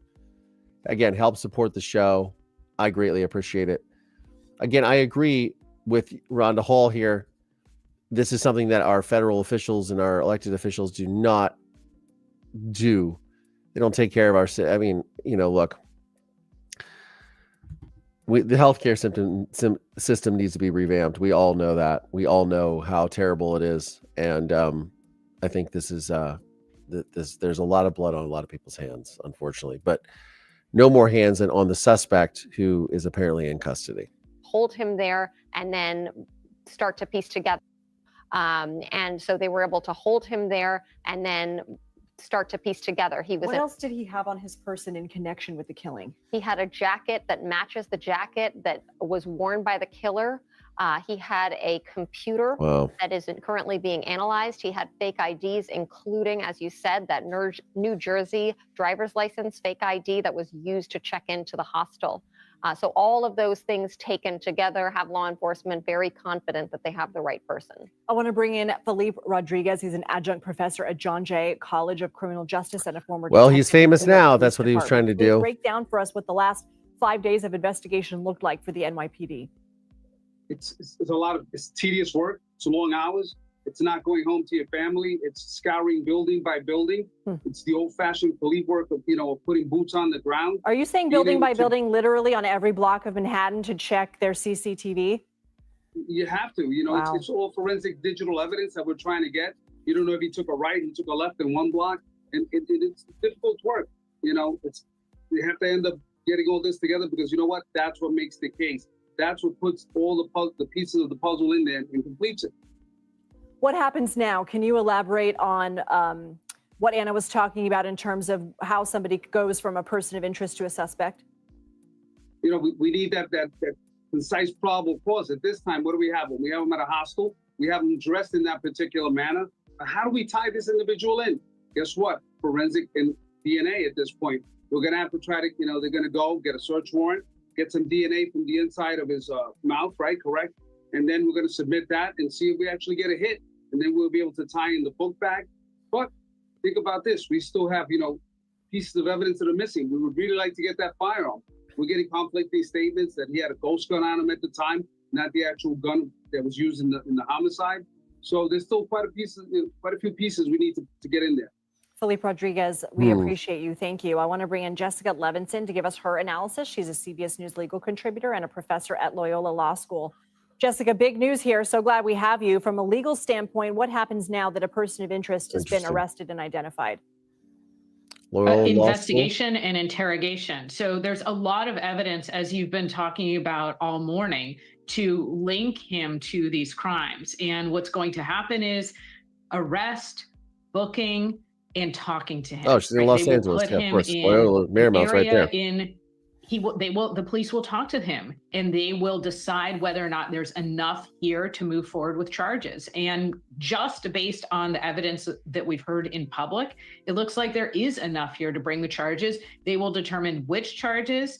And then, we're off to the races. There will be an arraignment and there will be motion practice and then I want to jump into one thing here that George Washington said.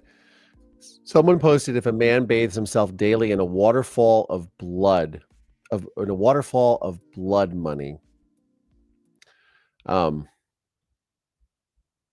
a man bathes himself daily in a waterfall of blood money, should we feel sympathy when that man dies at the hand of one of the millions he bled?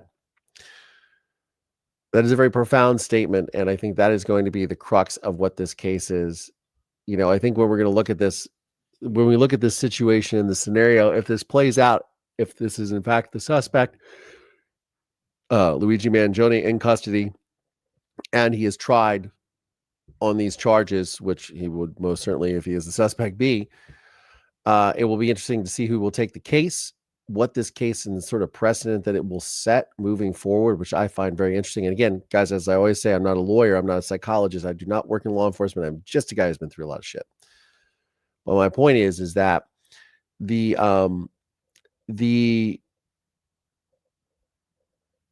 ability, sorry, I'm getting messages flying in.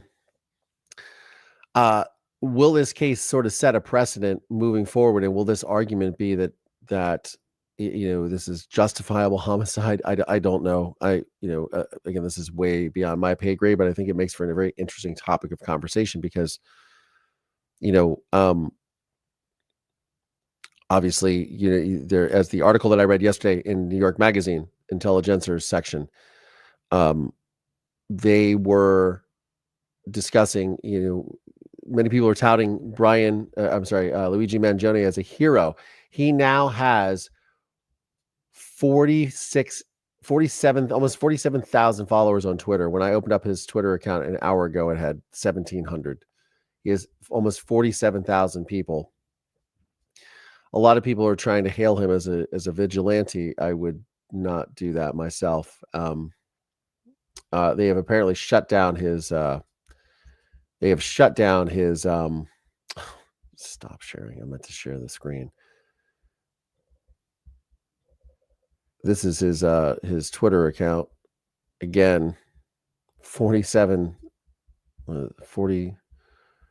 Let's refresh that. 47, yeah, 47.6. Yeah, that's 1700 when I logged on an hour ago. That is the suspect who is currently in custody. Arrested in Altoona, Pennsylvania, in a McDonald's, of all places to be arrested in.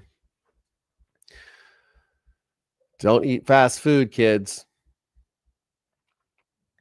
50 to go. Thank you, everyone, says David. 50 to go. Are we almost at 1,000 likes on this live stream? That would be incredible. 951. I'm starving, by the way. Maybe want to order me DoorDash. I am hungry. I have not eaten. We are 48 away, 47 away. And there is a right way, as Karen Fan says, there is a right way and a wrong way to do things. If you stay on the right side of things, then you can sleep at night. Amen to that. I do think, again, this young man choosing to take matters into his own hands is just very tragic. Do as David says and hits that like. Hit that like, says Zet. What's going on, Zet? How are you? What's going on? What's going on? We did a poll here. Do you think Mangione acted alone? 46% of you say yes. 54% say no. 1,600 votes have come in. 1,610 votes. 54% saying no. I don't think he. 1K. Did we hit? We hit one. We did. Oh my God! Look at this. This is amazing. I take a screenshot. Everybody smile.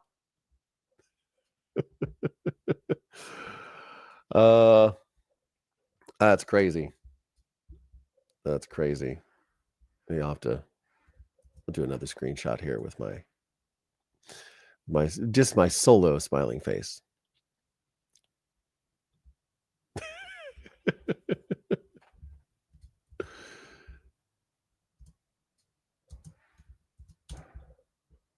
It's funny. People are knocking on my door. All kinds of craziness happening today. We have they're repairing the stairs outside my door, and they apparently are they're eager to talk to me today. Or a trial. If this person of interest becomes a suspect and faces charges in relation to the killing, when should we expect to see him extradited to New York?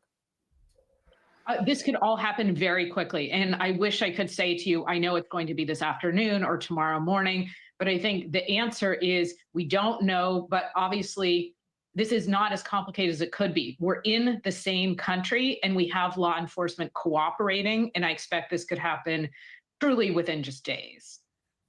I want to go back to Anna Schechter here. What other questions are you going to be asking your sources? I mean, the biggest thing obviously has been, who is this person? We have a name. We're learning more about him. Obviously, you and the team will be combing. Thank you, David. What questions are you going to be asking? What are you looking for? Well, there are big pictures like mental health issues. Was he getting support? Was this a mental health? Thank you, Jennifer Lewis Harris. Yay, we did it. Mover Nation, we did it. 1,000 likes. Using that in his defense. Yeah, That's a big question. We are pulling his yearbook photos. His family put in loving tributes to him. It appears, by all intents and purposes, he was active in his school on the robotics team. Did well in school. And so what was that trigger point that caused him to then turn? That's the thing that probably perplexes me the most is, again, thank you guys so much for 1,000 likes on this live stream. I appreciate it. That is awesome. Thank you. Again, that is the thing that perplexes me the most. This is an intelligent, good-looking young man with the world at his feet. The world is his oyster, and to commit to allegedly innocent until proven guilty. But if he is indeed the suspect, what motivates him to do what he did in a way? You know, you have all this opportunity in front of you. This is not someone, for all intents and purposes, is someone who appears to be a criminal, a career criminal. This is someone who decided to take matters into their own hands. I talked about this last night on the show. Like, is this going to be the new normal in a lot of ways? Are we going to see this happening? People with these taking matters into their own hands like this. I mean, it's just strange days are these that we live in. Strange days are these. And that I was reading that article about from New York Magazine. Again, not exactly the bastion of journalism, but a very interesting opinion piece from Sarah Jones that I read yesterday, discussing all the facts surrounding this and people that have come out. So it is very, it's very interesting it'll be interesting to see how all of this plays out, for sure. And Karen Fan wants us to remind the moderators, if you guys are interested, we have special Christmas gifts for all our channel moderators. Please email manager@collierlandry.com to send them your sizes and addresses and info so we can send out some Christmas treats to all y'all. Appreciate it. Our mods are really working hard. They're here today. They were here last night. They're here. We've been on this live stream for 2.5 hours. They've been here the whole time. Thank you to the moderators that make this channel great. Thank you all so much for doing it.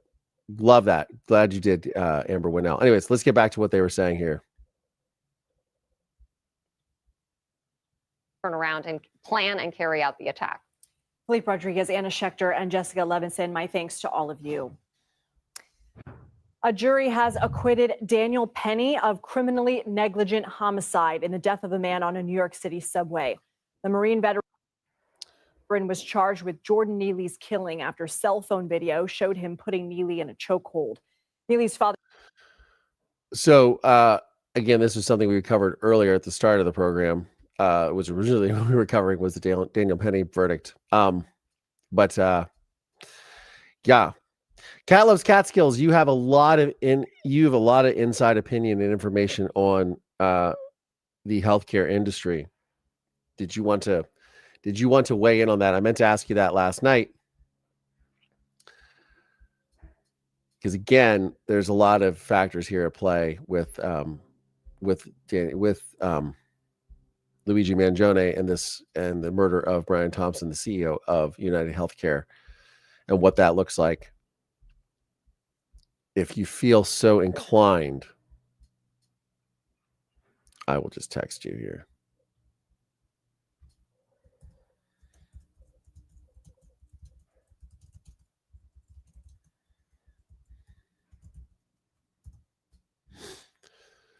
We will see. But again, we are discussing the suspect who is in custody now, who will most likely be extradited to New York, arrested in Altoona, Pennsylvania. That is Luigi Mangione, a 26-year-old student, former student at University of Pennsylvania, or maybe he was a current student, from Towson, Maryland, was living in Hawaii. Appears to be a very regular person.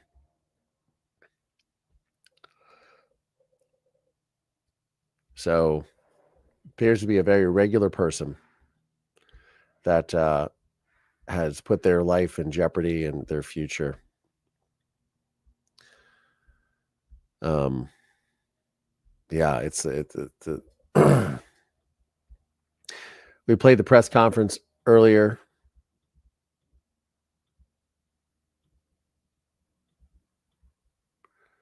Mayor Eric Adams weighing in. And again, he was identified by the surveillance, by the photos that were taken from the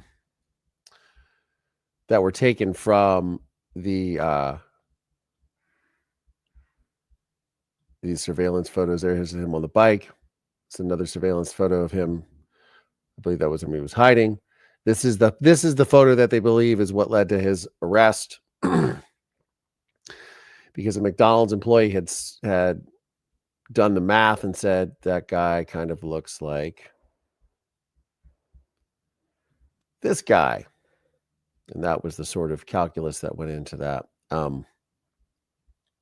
Again, that was the photo that led them to potentially arrest this potential suspect, is what we think is the suspect. And then this is the photo that they saw that they said this has got to be the same guy, which was big, thick eyebrows, handsome guy, appears to be the same person, or sure as hell looks like it.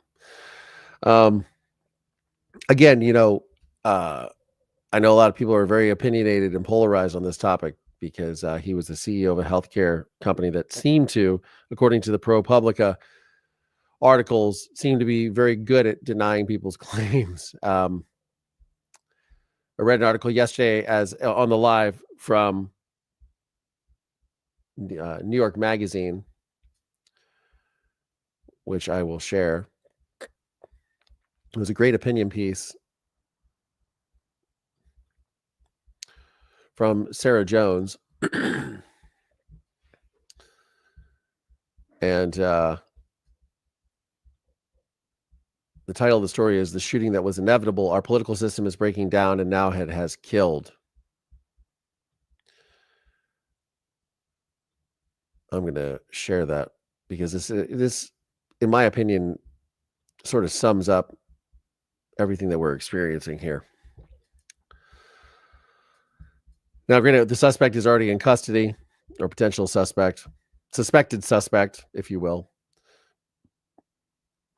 The shooting that was inevitable. Our political system is breaking down. Now it has killed. Christopher McNaughton needed care for his ulcerative colitis, which had already caused him to develop arthritis, diarrhea, fatigue, and blood clots that could kill him. The disease was one problem. His insurance company, UnitedHealthcare, soon proved to be another. As ProPublica reported, in 2023, medical bills cost McNaughton nearly $2 million, and UnitedHealthcare had flagged his case for review as a, quote, high-dollar account.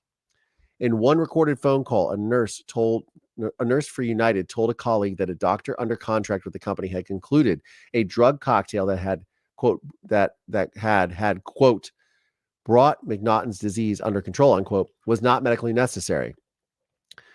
Quote, I knew that was coming, unquote, said the colleague with a laugh, later complaining that McNaughton's mother was, quote, throwing tantrums in calls with United. Had McNaughton's family not responded with a lawsuit, we might not know the extent of UnitedHealthcare's obstinance. His case is unusual in that only one respect, he fought back.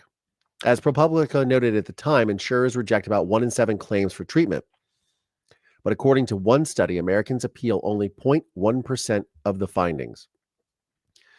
Millions of people know that what it's like for an insurance company to deny health care.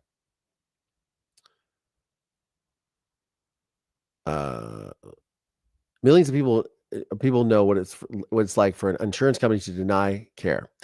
Millions of people have reason to be angry, even furious, with the insurers who control so much of their lives. The killing of UnitedHealthcare CEO Brian Thompson ripped open the wound. To some, the anonymous shooter, now named as potentially as Luigi Mangione, is more folk hero than murderer.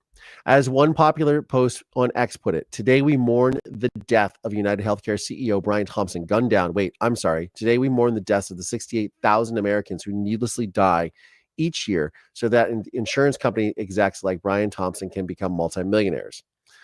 One woman who cared for her cancer-stricken mother told New York that she, quote, felt a little surge of schadenfreude at the news of Thompson's death. For those of you that do not know what schadenfreude is, I will pull it up because schadenfreude is pleasure derived by someone from another person's misfortune. Again, schadenfreude is defined as, by Webster's Dictionary, as pleasure derived by someone from another person's misfortune, reveling in people's misery. We use that a lot in sports. They talk about it a lot in sports. It is a psychological term, though. Though the shooter wrote the words delay, deny, and depose on his shell casings, we still don't know his exact motivations. It's obvious, however, but we soon will. It's obvious, however, that he meant to send a public message, and some appear open to it. Causes like McNaughton's help explain the rage so many feel. Sarah Palin once warned that the Affordable Care Act would usher in death panels across the United States. What made her so laughable wasn't the fear-mongering.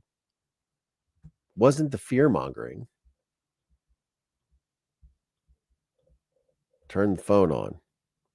No. Oh, are we do we have somebody wanting to call in?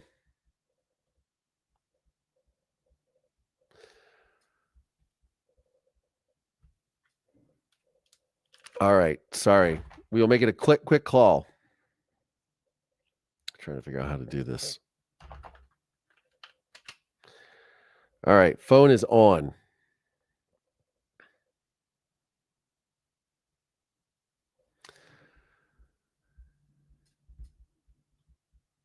Still, according to the so cases like McDonald. So what? Okay, so back to what I was saying. Sarah Palin once warned the Affordable Care Act would usher in death panels across America. What made her so laughable wasn't the fear mongering, but the fact that death panels already were here. They are the insurance companies. Life has improved since the Affordable Care Act became law, and Medicaid expansion alone has likely saved many lives. But even the insurance marketplace plans can cost hundreds of dollars a month. Still, according to the Commonwealth Fund, the U.S. has the lowest life expectancy at birth, the highest death rates for avoidable treatment conditions, and the highest maternal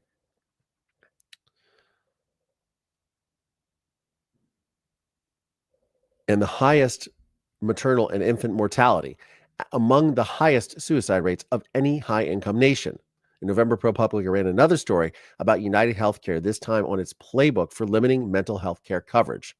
To deny any person care is to abandon them. They will suffer and they may even die a preventable death, but an insurance company will save money. And that's the American way. Hidden within the lack of sympathy over Thompson's demise is a note of surprise. We are used to a level of unnecessary and unnatural death in this country, a burden typically borne by the poor. The wealthy not only live longer than the poor, they often boast healthier years as they age. That phenomenal. Kat, you can just call my regular cell phone, by the way. We're going to bring on an expert in the healthcare industry right now. Yes. Okay, so I figured I'd just call you. Okay. You were on the Collier Landry show. What is your handle on YouTube? Cat loves Catskills. And Cat loves Catskills. You were going to call us last night. We were going to discuss this, but Yes. Can you guys hear the phone? Okay. Go ahead and say hi to us. Hello. Okay, making sure that we're picking this up. So anyways, we were engaging in a conversation last night about the state of the healthcare system here in the United States, and you had some thoughts. Yes. And your background is what, Kat? I have been working in healthcare for more than 4 decades. So that would give you a lot of credibility in terms of discussing these types of things, yeah? Right. Both clinically as well as behind the scenes, and particularly in utilization review of denials in insurance. Okay. So that's something that I did for over a year and stopped doing because it happened a lot. And this was a while ago, I would say more than 5 years ago. However, I know that things have gotten worse. However, let me preface it by saying I don't believe unaliving somebody in the middle of Midtown Manhattan or any place else for that matter is going to make things better. It's definitely going to put eyes on it. However, we're talking about insurance companies that make billions and billions and billions of dollars. And as a matter of fact, this particular CEO is one of the, he makes the least amount.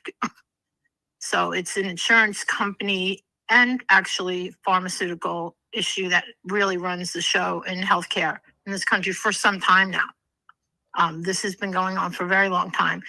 And yeah, there's a lot of angry people out there. I personally had gone through things with my own family, including my own child as well as my father before he passed away. So I understand on a personal level what and how tragic it is when you can't understand, what do you mean they can't have this medicine? This is the medicine that is helping them when you've tried all these other medicines. So this is a tragic case to have someone unalived in the middle of the exactly anywhere. However, I knew that they would get this person. They're also not the police department, the federal government is not going to tell the general public everything that they have on this person. Sure. They have a lot. I'm sure they have a lot of information, but I do know that the NYPD has the most law enforcement officers in this country. Right now, it's one of the largest cities, obviously, in this country. Sure. So they were not, this was like almost an embarrassment that they couldn't find this person right away. Yeah. However, they have to build a case. As everybody knows, you can't just go on whims. And they have cameras, yes, everywhere, all over Central Park, all over Manhattan, all over Queens, all over the 5 boroughs. As a matter of fact, New York City has one of the largest surveillance systems in this country. I think New Orleans is the other one, and then London, England also does as well. So, and it's a good thing. I don't have a problem with that whatsoever, because they do catch people. And this is how one of the tools they did use. The fact that he was caught sitting down in a McDonald's, that's his own stupidity. If he maybe he wanted to get caught. Maybe he wants to be the unsung hero in some strange kind of way. But as far as insurance companies, it is tragic. I see it a lot. I work now in a capacity with children, and sometimes even a child that has another human's heart transplanted into them has to go through prior authorizations, which is a whole nother conversation, that you have to have things prior author when someone actually has a heart condition from birth or acquire a heart condition. A lot of people, especially children, acquired heart problems during COVID. So a lot of things happened since then as well. So yeah, this is a very sad thing, very sad state of affairs. I'm glad they did catch him. I know a lot of people in the chat were saying, and everybody's entitled to opinion, but unaliving people is, unless someone's trying to alive you and you're fighting for your life, I don't believe that you should just take justice into your own hands like that. Yeah. I don't think so. And I think it's very sad. But yes, I've been on all sides of this for many decades. I'm tired. As a matter of fact, I took today off as a personal health day for myself because it's a lot. How's that going for you? You've been listening to me for 3 hours. I saw this come on. I'm like, are you kidding? I don't even watch the news anymore. And I'm like, oh, they got him. And as soon as I saw, actually, I was one of your Bud's podcast buddies, breaking news came across his desk, and that's how I first saw it. And the other guy is going to be Duty Ron, because he's a retired NYPD. Yeah. But I don't go along with bashing our police, our law enforcement officers, because their jobs are very difficult. On a good day. Absolutely. They see very bad things every single day. Very few good things do they see. And I can tell you thousands and thousands and thousands of police officers were looking into this. They have people that only study video surveillance. That's their job. That's what they do. So they were definitely going to get this person one way or the other. It's a shame. This is a very young man. And I'm sure there's a backstory. It could be about his own health care, maybe his grandmother, his mother, father, or family member was affected. But this is, to do this is, I mean, this is insane. Yeah. It's insane, and it's not the thing to do. There's other ways of doing things, and this is not, in my opinion, is not to do it. But I understand this well. I've been living this, actually. Even though I've been in healthcare for over 4 decades, I grew up with a very, very ill parent. So I knew this my whole life. I know a lot about it, and that's probably why I'm in healthcare. But yeah, it's very sad, and it's very, very scary. And I think maybe what this might do is invoke conversation and make some changes. Hopefully, I don't think they'll happen right away, but I do know that all of the CEOs of all the major health care insurance companies they're afraid.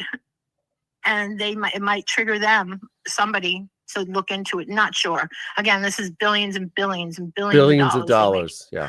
Billions. And the pharmaceutical companies, by the way, work hand in hand with certain things too. What's covered, what's not covered. And it's a shame. I just hope that this terrible tragedy changes things for the better. Yeah.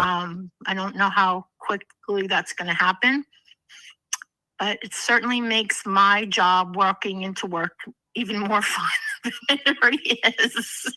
You don't know. You don't know if somebody gets angry, if someone's child gets a bad diagnosis. We have security going in. They check for weapons, so that's going into a hospital. I work in a hospital, and they have to check people for weaponry on the way in. Wow. So that's quite interesting. Over the past decade, that's gotten worse. So there's a lot of angry people, and I don't know. I think that might continue for a while. Angry. I don't blame them. However, I don't believe that what he did. And again, this is going to affect his family, everybody he knows, his community. It's like throwing a pebble into a lake and watching the ripples go. So it's yes, the CEO's family. Yes, this is tragic, obviously, for his family. They lost him, but this young man just really caused a lot of major issues. So now they'll be investigating every single member of his family who knew if there was a plan, that he told somebody.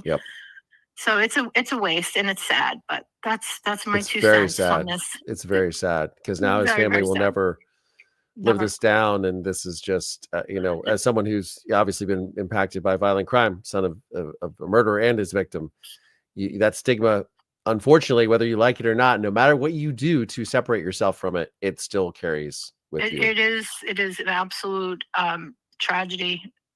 For everyone involved and anybody who knows him. And you're right, it is the consequences of violence that you need and to continue to bring to light, that people have to understand that when you do something, your actions are going to create problems and issues and sadness and bad things for the rest of anybody that knows you or cares about you. So that's something that people need to look at. So you can always choose your actions, but you cannot choose your consequences. And that's correct. And I still love New York. I love New York City. That is my heart. And if no one's ever been there, or rode the subway, then they don't know what it's like when the other story, someone comes on and you don't know what they're on, what they have. And yes, most people that are not mentally stable, not everybody, that's a general statement. I'm just saying, you don't know what somebody's carrying. You don't know what that person went through. So you have to really, but it's not just New York, it's everywhere. It's just, there's a lot. There's millions of people in New York City. So I will still ride the subway when I go. Yeah, me too. Yes. Cat Loves Catskills, thank you so much for your YouTube membership, your support, you coming on and chatting with us, and you have a wonderful rest of your day off. Yes, thank you so much. Be safe. Thank you. Talk to you soon. Bye-bye. Bye.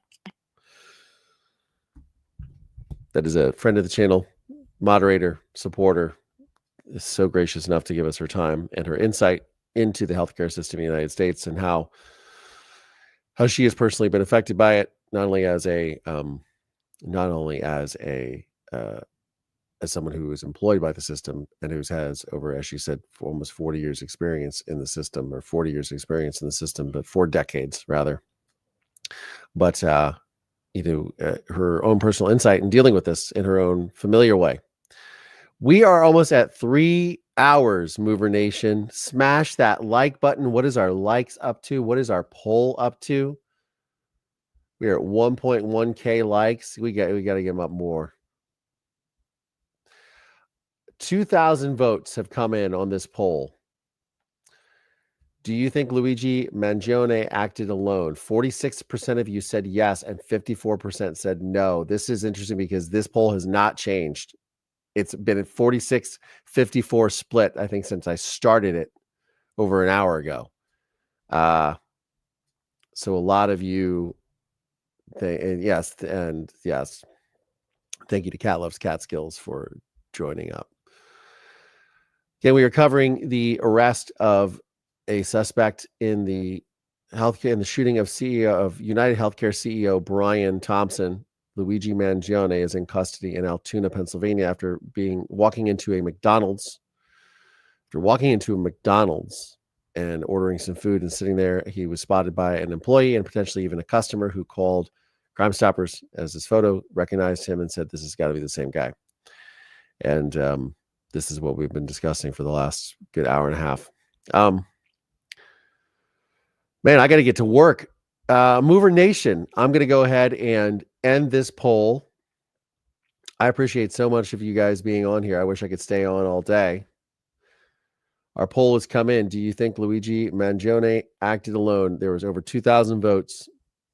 54% said no. 46% said yes. If you guys would not mind, please reach out. Support the channel if you can. I greatly appreciate it. You can join as a channel member, channel subscriber, at least smash that like button.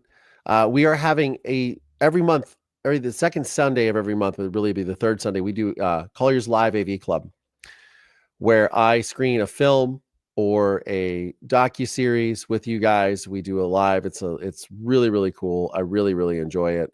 Also want to remind you guys, Cyber Monday sale is still going on our merch store. 30% off using the code CYBER. It is still going because it's Cyber Monday, second Cyber Monday in a row. Check it out. Go to collierlandry.com/store, collierlandry.com/store. If you would like to support this program by shopping on Amazon, you can use our Amazon Associates link. That is amazon.com/shop/collierlandry. We earn a small commission on your purchase on amazon.com. It is a fantastic way to support the show for free, and it helps. Every little bit helps to support the show. If you feel so inclined, we have Cash App, Venmo, PayPal, links in the description. You can buy me a coffee if you want to support. Again, becoming a channel member or becoming a Patreon supporter also helps. When you join those channel memberships, you get access to not only exclusive drops, you also get access to Collier's AV Club. And let's see here. Oh, I don't have it uploaded.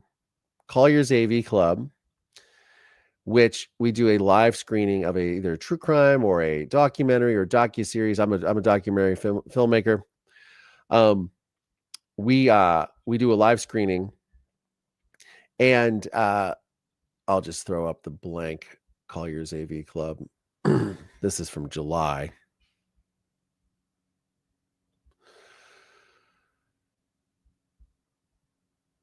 But every month, second Sunday of the month. But my point is we will, this is not going to be Sunday, July 14th, but we have Collier's AV Club. I have another graphic here. I got to we're in a constant state of flux over here, Mover Nation. That's all I got to say. But we screen live documentaries. But this week, and at the end of the month, I should say, we are going to screen my film, A Murder in Mansfield, on December 31st.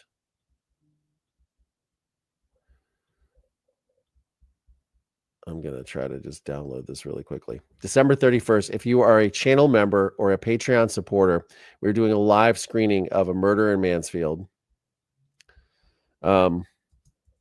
If you are a channel member, discounted tickets are available. If you are not a channel member, we are selling tickets to this. I will screen the director's cut of my film, A Murder in Mansfield, for you guys. That is on December 31st. If you're not doing anything on New Year's, it is a fun and exciting way to spend your New Year's. My mother was murdered on New Year's Eve. This is sort of an honor. This is in honor of her.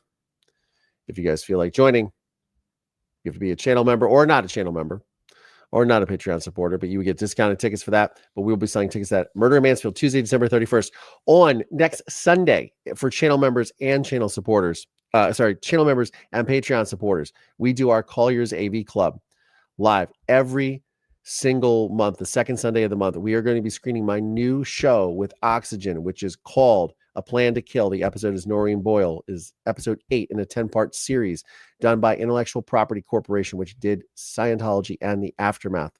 If you are a channel member or a Patreon supporter, you get access to that. We're going to watch that live. I've not seen the episode yet. I've heard it's really good. It comes out, it airs. That will be Sunday, December 15th at 8 p.m. Eastern, 5 p.m. Pacific. There will be graphics for that. If you subscribe to the channel, I will keep all of you all notified. If you are a channel member, it'll be behind the paywall. You'll have access to it. It's going to be really great. I'm very, very excited. Mover Nation, we get through another one. I've been on here a long time. I need to eat. I have an interview to do. I got a lot of stuff going on. New content dropping daily here on the channel. I got a new video talking about my father's parole. I'm going to jump on. That'll drop here very shortly. Yeah, actually, we should probably just upload that now that I think about it. That's probably a good idea. Let me know in your comments below what kind of content you guys are enjoying from me, what you like to see, and what all is going on. Oh, here we go. Actually, let's pull this up here too. We have CNN's John Miller is talking about what was actually found at the scene with Luigi Mangione. I'm going to stop that screen. We'll go ahead and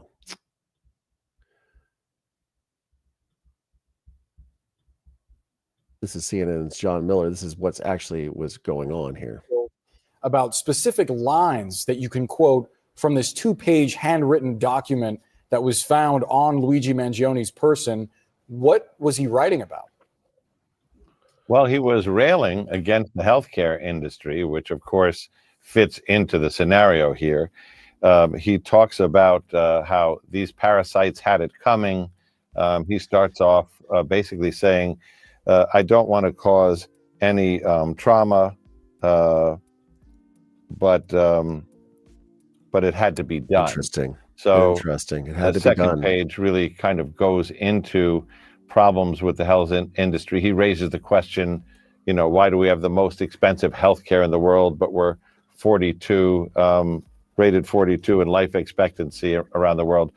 I can't vet his facts or findings there, but it was talking about the healthcare industry and the need for violence. I mean, especially when you talk about, the opening, which is that it had to be done. These parasites, had it coming. That does kind of fit in what they're talking about. What do we know about this individual? Mr. Mangione is an engineer. He grew up in Towson, Maryland. He's 26 years old. He graduated UPenn in 2020 and then went on to a master's program where he got that master's degree in engineering. And he has addresses, as Shimon said. This is what makes this so Towson, tragic. He grew This up is a young in person with a bright Philadelphia, where future. he went to school in Honolulu, which we're still looking into. But he is strongly believed to be the suspect in this case. It's incredibly interesting. And it also speaks to the fact that he just had Josh Campbell, you're with us now, so much on his person, according to police, from a suppressor to, they're saying it's the fake ID they believe that he used at the hostel, the New Jersey fake ID, when he was in New York. And then this manifesto talking about why he did this. That tells you a lot about his maybe expectation that ultimately this was all going to catch up with him, even as he tried to get away. Yeah, you're spot on. And, sometimes these major incidents that start with a bang end with a whimper. We didn't see a dramatic, police takedown. What we saw is someone eating at a McDonald's who then had the police called on him and apparently taken into custody without incident. And, it's so interesting. John and I have been covering this. There was this consensus in looking at that initial surveillance video. So this was what was found on his person. So a ghost gun and suppressor. Fake ID believed to have been used by the suspect in New York City. 2-page note railing against the healthcare industry and a mask matching the suspects. Also, they mentioned earlier that the coat was found as well, and the coat that was seen in the video of the assassination. Again, just unfortunate all the way around in this scenario. Man.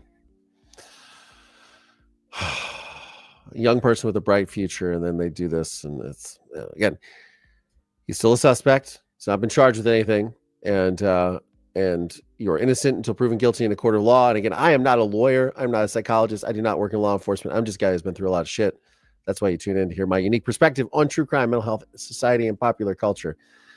This has definitely been quite an ordeal the last few days with the murder of Brian Thompson, the CEO of UnitedHealthcare, and now the suspect in custody Luigi Mangione. From outside that hotel, that police weren't dealing with Carlos the Jackal here. I mean, you look at everything from his stance in holding that gun to the type of gun itself to the mistakes that he had made, apparently leaving behind a water bottle and a burner phone. And so this was a sophisticated job in the sense that it appeared to be planned and then executed, and then he was able to successfully flee and escape arrest for several days. But when you look at all of that material with him on his person, whenever he is actually taken into custody, someone who had the wherewithal to plan all of this and then to escape several law enforcement agencies would have had to have known that having all of that on his person would implicate him in this crime. As you mentioned, you have the fake ID, an ID that was matching the fake ID he used to check into that hostel. You have the mask that he had that was on these images that have been seen now around the world, and specifically the firearm itself. All of those items could have been ditched along the way as he was trying to escape, but he had them on his person. Of course, we can get into the firearms forensics if you like to see how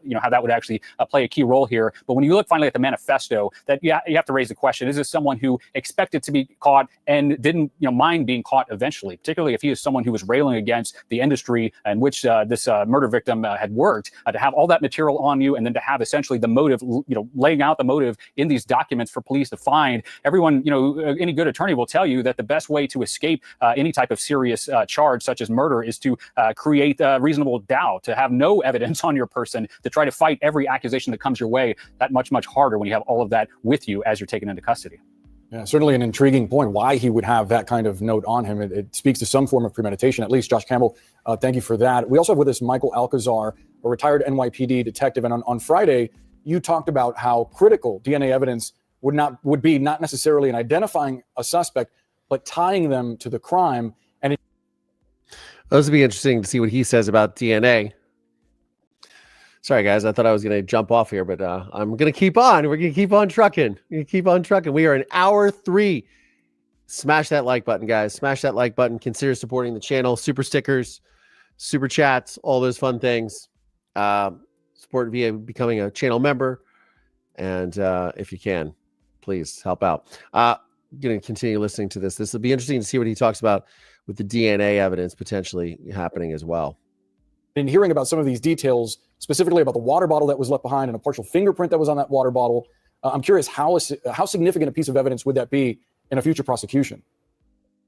Yeah, this is absolutely huge that we have this suspect and then we process the crime scene, as best to the ability of the NYPD. We got DNA, we got fingerprints, we have the ammunition. So now hopefully we can link all that to the suspect. We were going to get DNA from him, get fingerprints off of him. The weapon, like the other person mentioned before, we can link it to the bullets because usually the barrel will have rifling. I know this is a ghost gun. Hopefully it still produces the same marks on the ammunition. So crime scene processing, the images that we put out, the Crime Stoppers tips, that's what helped solve this crime and make this arrest. And John Miller, back to you. We're talking about why does he have all of this potential evidence on him, so much of it. But I guess there's also a question of what was the intent of the letter. In some crimes, you have people who send in their manifesto with the expectation they may or may not get caught. Do you have an idea perhaps what the intent could be looking at cases like that? Brianna, that's a really important question, and here's why. When you look at the note, I do apologize for any strife or trauma, but it had to be done. These parasites had it coming. This is a single homicide we're looking at. Parasites is in the plural. And the note itself, where he says, I acted alone, I'm self-funded, it suggests two potential things here. Number one, he was expecting to be caught somehow, somewhere, and wanted the note to say, I acted alone, this was just me, and here's the why. Or the other, even darker possibility, which is he intended to keep striking and at some point was going to release this note after he killed executives from other healthcare companies or other major corporations. We've looked at some of his other writings going back to the past on his social media and things he's posted. And he does rail against corporate America, against profiteering, against taking advantage of the consumer. And he does talk about how protest is ineffective and that violence is the next step that has to be taken. So a lot to kind of chew on there while they put together the charges, as Shimon said, and others get together the physical and forensic evidence that may tie him to this New York murder. Josh Campbell, back to you, because Michael brought up something I found interesting. Obviously, in a lot of cases, forensic experts will look at a firearm and doing an analysis of the sort of grooves that are on the bullet, the impression that is left on a bullet, and it helps to tie, obviously, guns to certain incidents. I wonder how that might change, given that this is a ghost gun that officials believe was potentially printed by a 3D printer? Well, so the ghost gun aspect would make it more difficult to try to tie it to past crimes. And we know that the bullet shell casings obviously recovered from the scene of the crime. That could be tested. The fact that we didn't hear of any matches to past crimes tells us that, this is something that he may have, procured maybe recently. Maybe he put it together himself, and maybe he's never used it before in the commission of a crime that was known to law enforcement. But it is still a critical piece of evidence because, as you mentioned, when you look at firearm testing, it's very much like a fingerprint. Whenever a projectile leaves the end of that gun, there are unique markings. You can see here, these are images of when I went inside the ATF lab to show this kind of testing. So they would take this gun into one of these facilities. They actually do a test to capture the bullet that is fired, but also the shell casing that gets ejected. And then they essentially take it under a microscope and actually look for those unique patterns. Whenever the shell casing makes contact with that gun, there are unique markings that law enforcement can look at. And what they're trying to do is see, is there a match? When you look at the shell casings found at the scene, you look at those bullets and you compare that with what was tested, all they're trying to do here is to match, was the gun found on this individual actually similar in nature to the characteristics of the rounds of ammunition left behind at the scene. And because of the unique nature of that testing, as I mentioned, somewhat like a fingerprint, that can be very strong evidence. There you have it. There you have it. Wow. Just quite a day, guys. Mover Nation, quite a day. Man.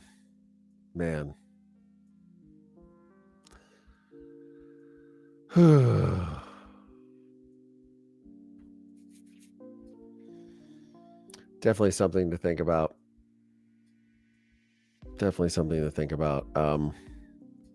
Luigi Mangione in custody, arrested in Altoona, Pennsylvania at a McDonald's.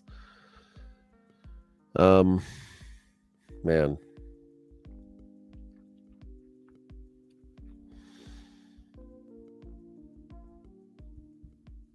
It is just something else. Mover Nation, thank you so much for joining me today. I'm uploading a new video for you guys talking about my father's parole, which is coming up, which I was just notified about. Hopefully we can check out that video here.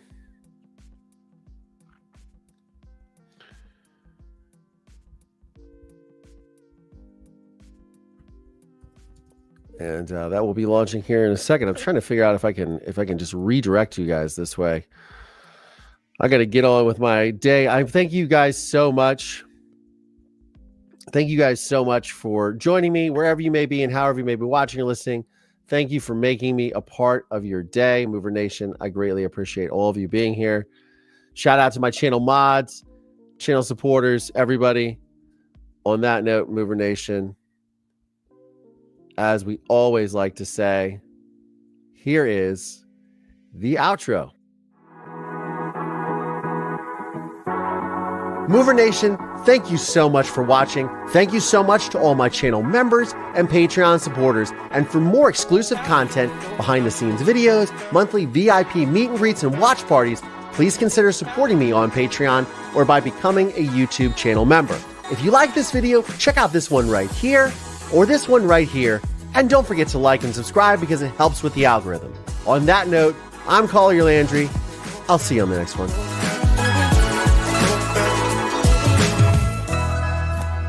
Good girl, Marisol. Good girl.